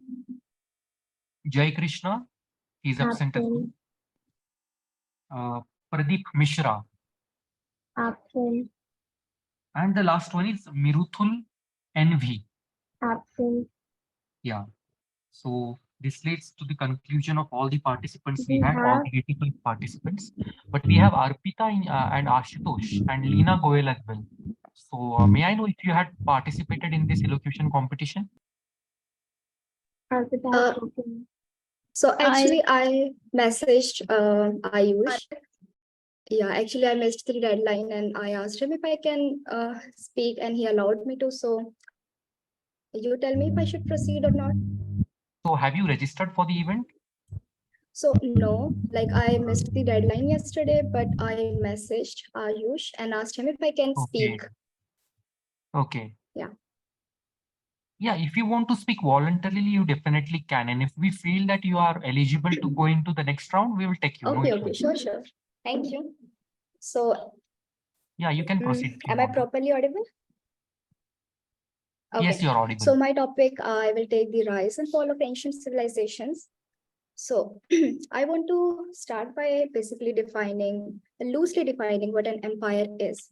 So empire can be considered as a large territorial area with a strong center with periphery, subordinate political systems that can be diverse. And empires have always been present in our civilization. So the rise of this, okay, so sorry, yeah, so it can be clearly seen and understood by the definition of the empire that military conquest and military prowess is a very important and very significant aspect of rising of an empire. And other important factors that are conducive to the rising of an empire can be considered as the how adaptive an empire is, and how stable the social structure of an empire is, how stable a political structure of an empire is. So there are many factors for rising and sustaining of an empire, and these are some of the factors. And intriguingly, it can also be seen that the factors that lead to the rise of a civilization can also be sometimes lead to its decay or decline. For example, the Persian Empire of Achaemenid was overtaken by the Alexander because of the internal instability of the Persian Empire. And funnily enough, the Alexander's empire was also decayed in the end because it was one of the reasons, but because of internal instability. So it kind of came a full circle, but there can also be other factors resulting in the decline of an empire. For example, the outside and external invasions that can be considered one of the major causes for the decline of Roman Empire by the Huns. And sometimes it's also the excessive military execution by an empire that leads to the decay of its economic abilities, that leads to the decay of an empire. So all in all, we can say that there are factors both for rising and falling of an empire that are kind of related with each other, and they can be considered as a double-edged sword if not treated rightly.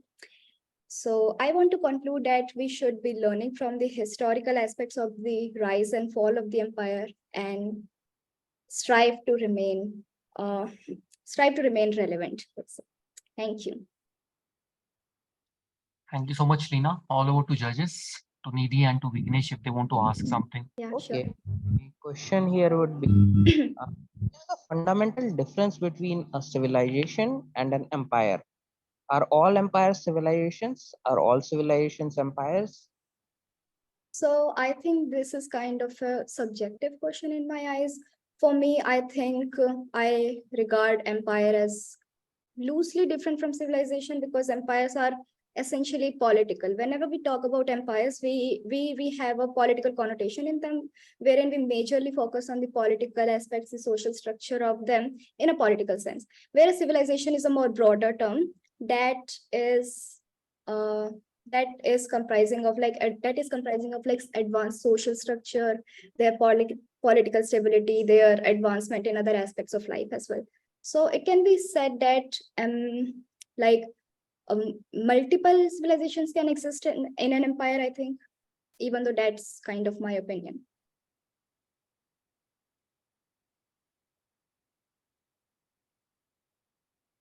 Am I audible? Vignesh, are you satisfied with the answer?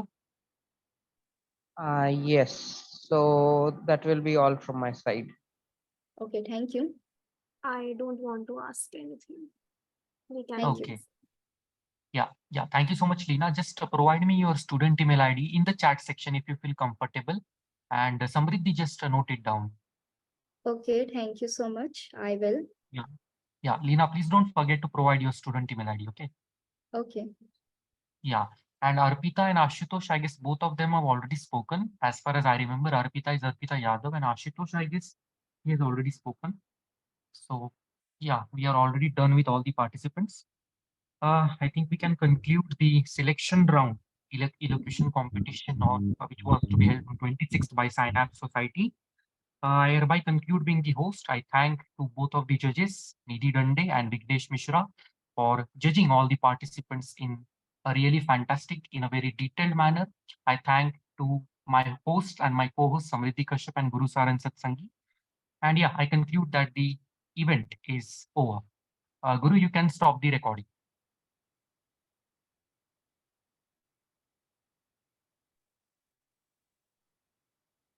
I guess Guru isn't here. Let me just call him to stop the recording. The host can stop the recording here. Yeah, Guru is the host. I'll call him, no issues. We can just edit down the video, the last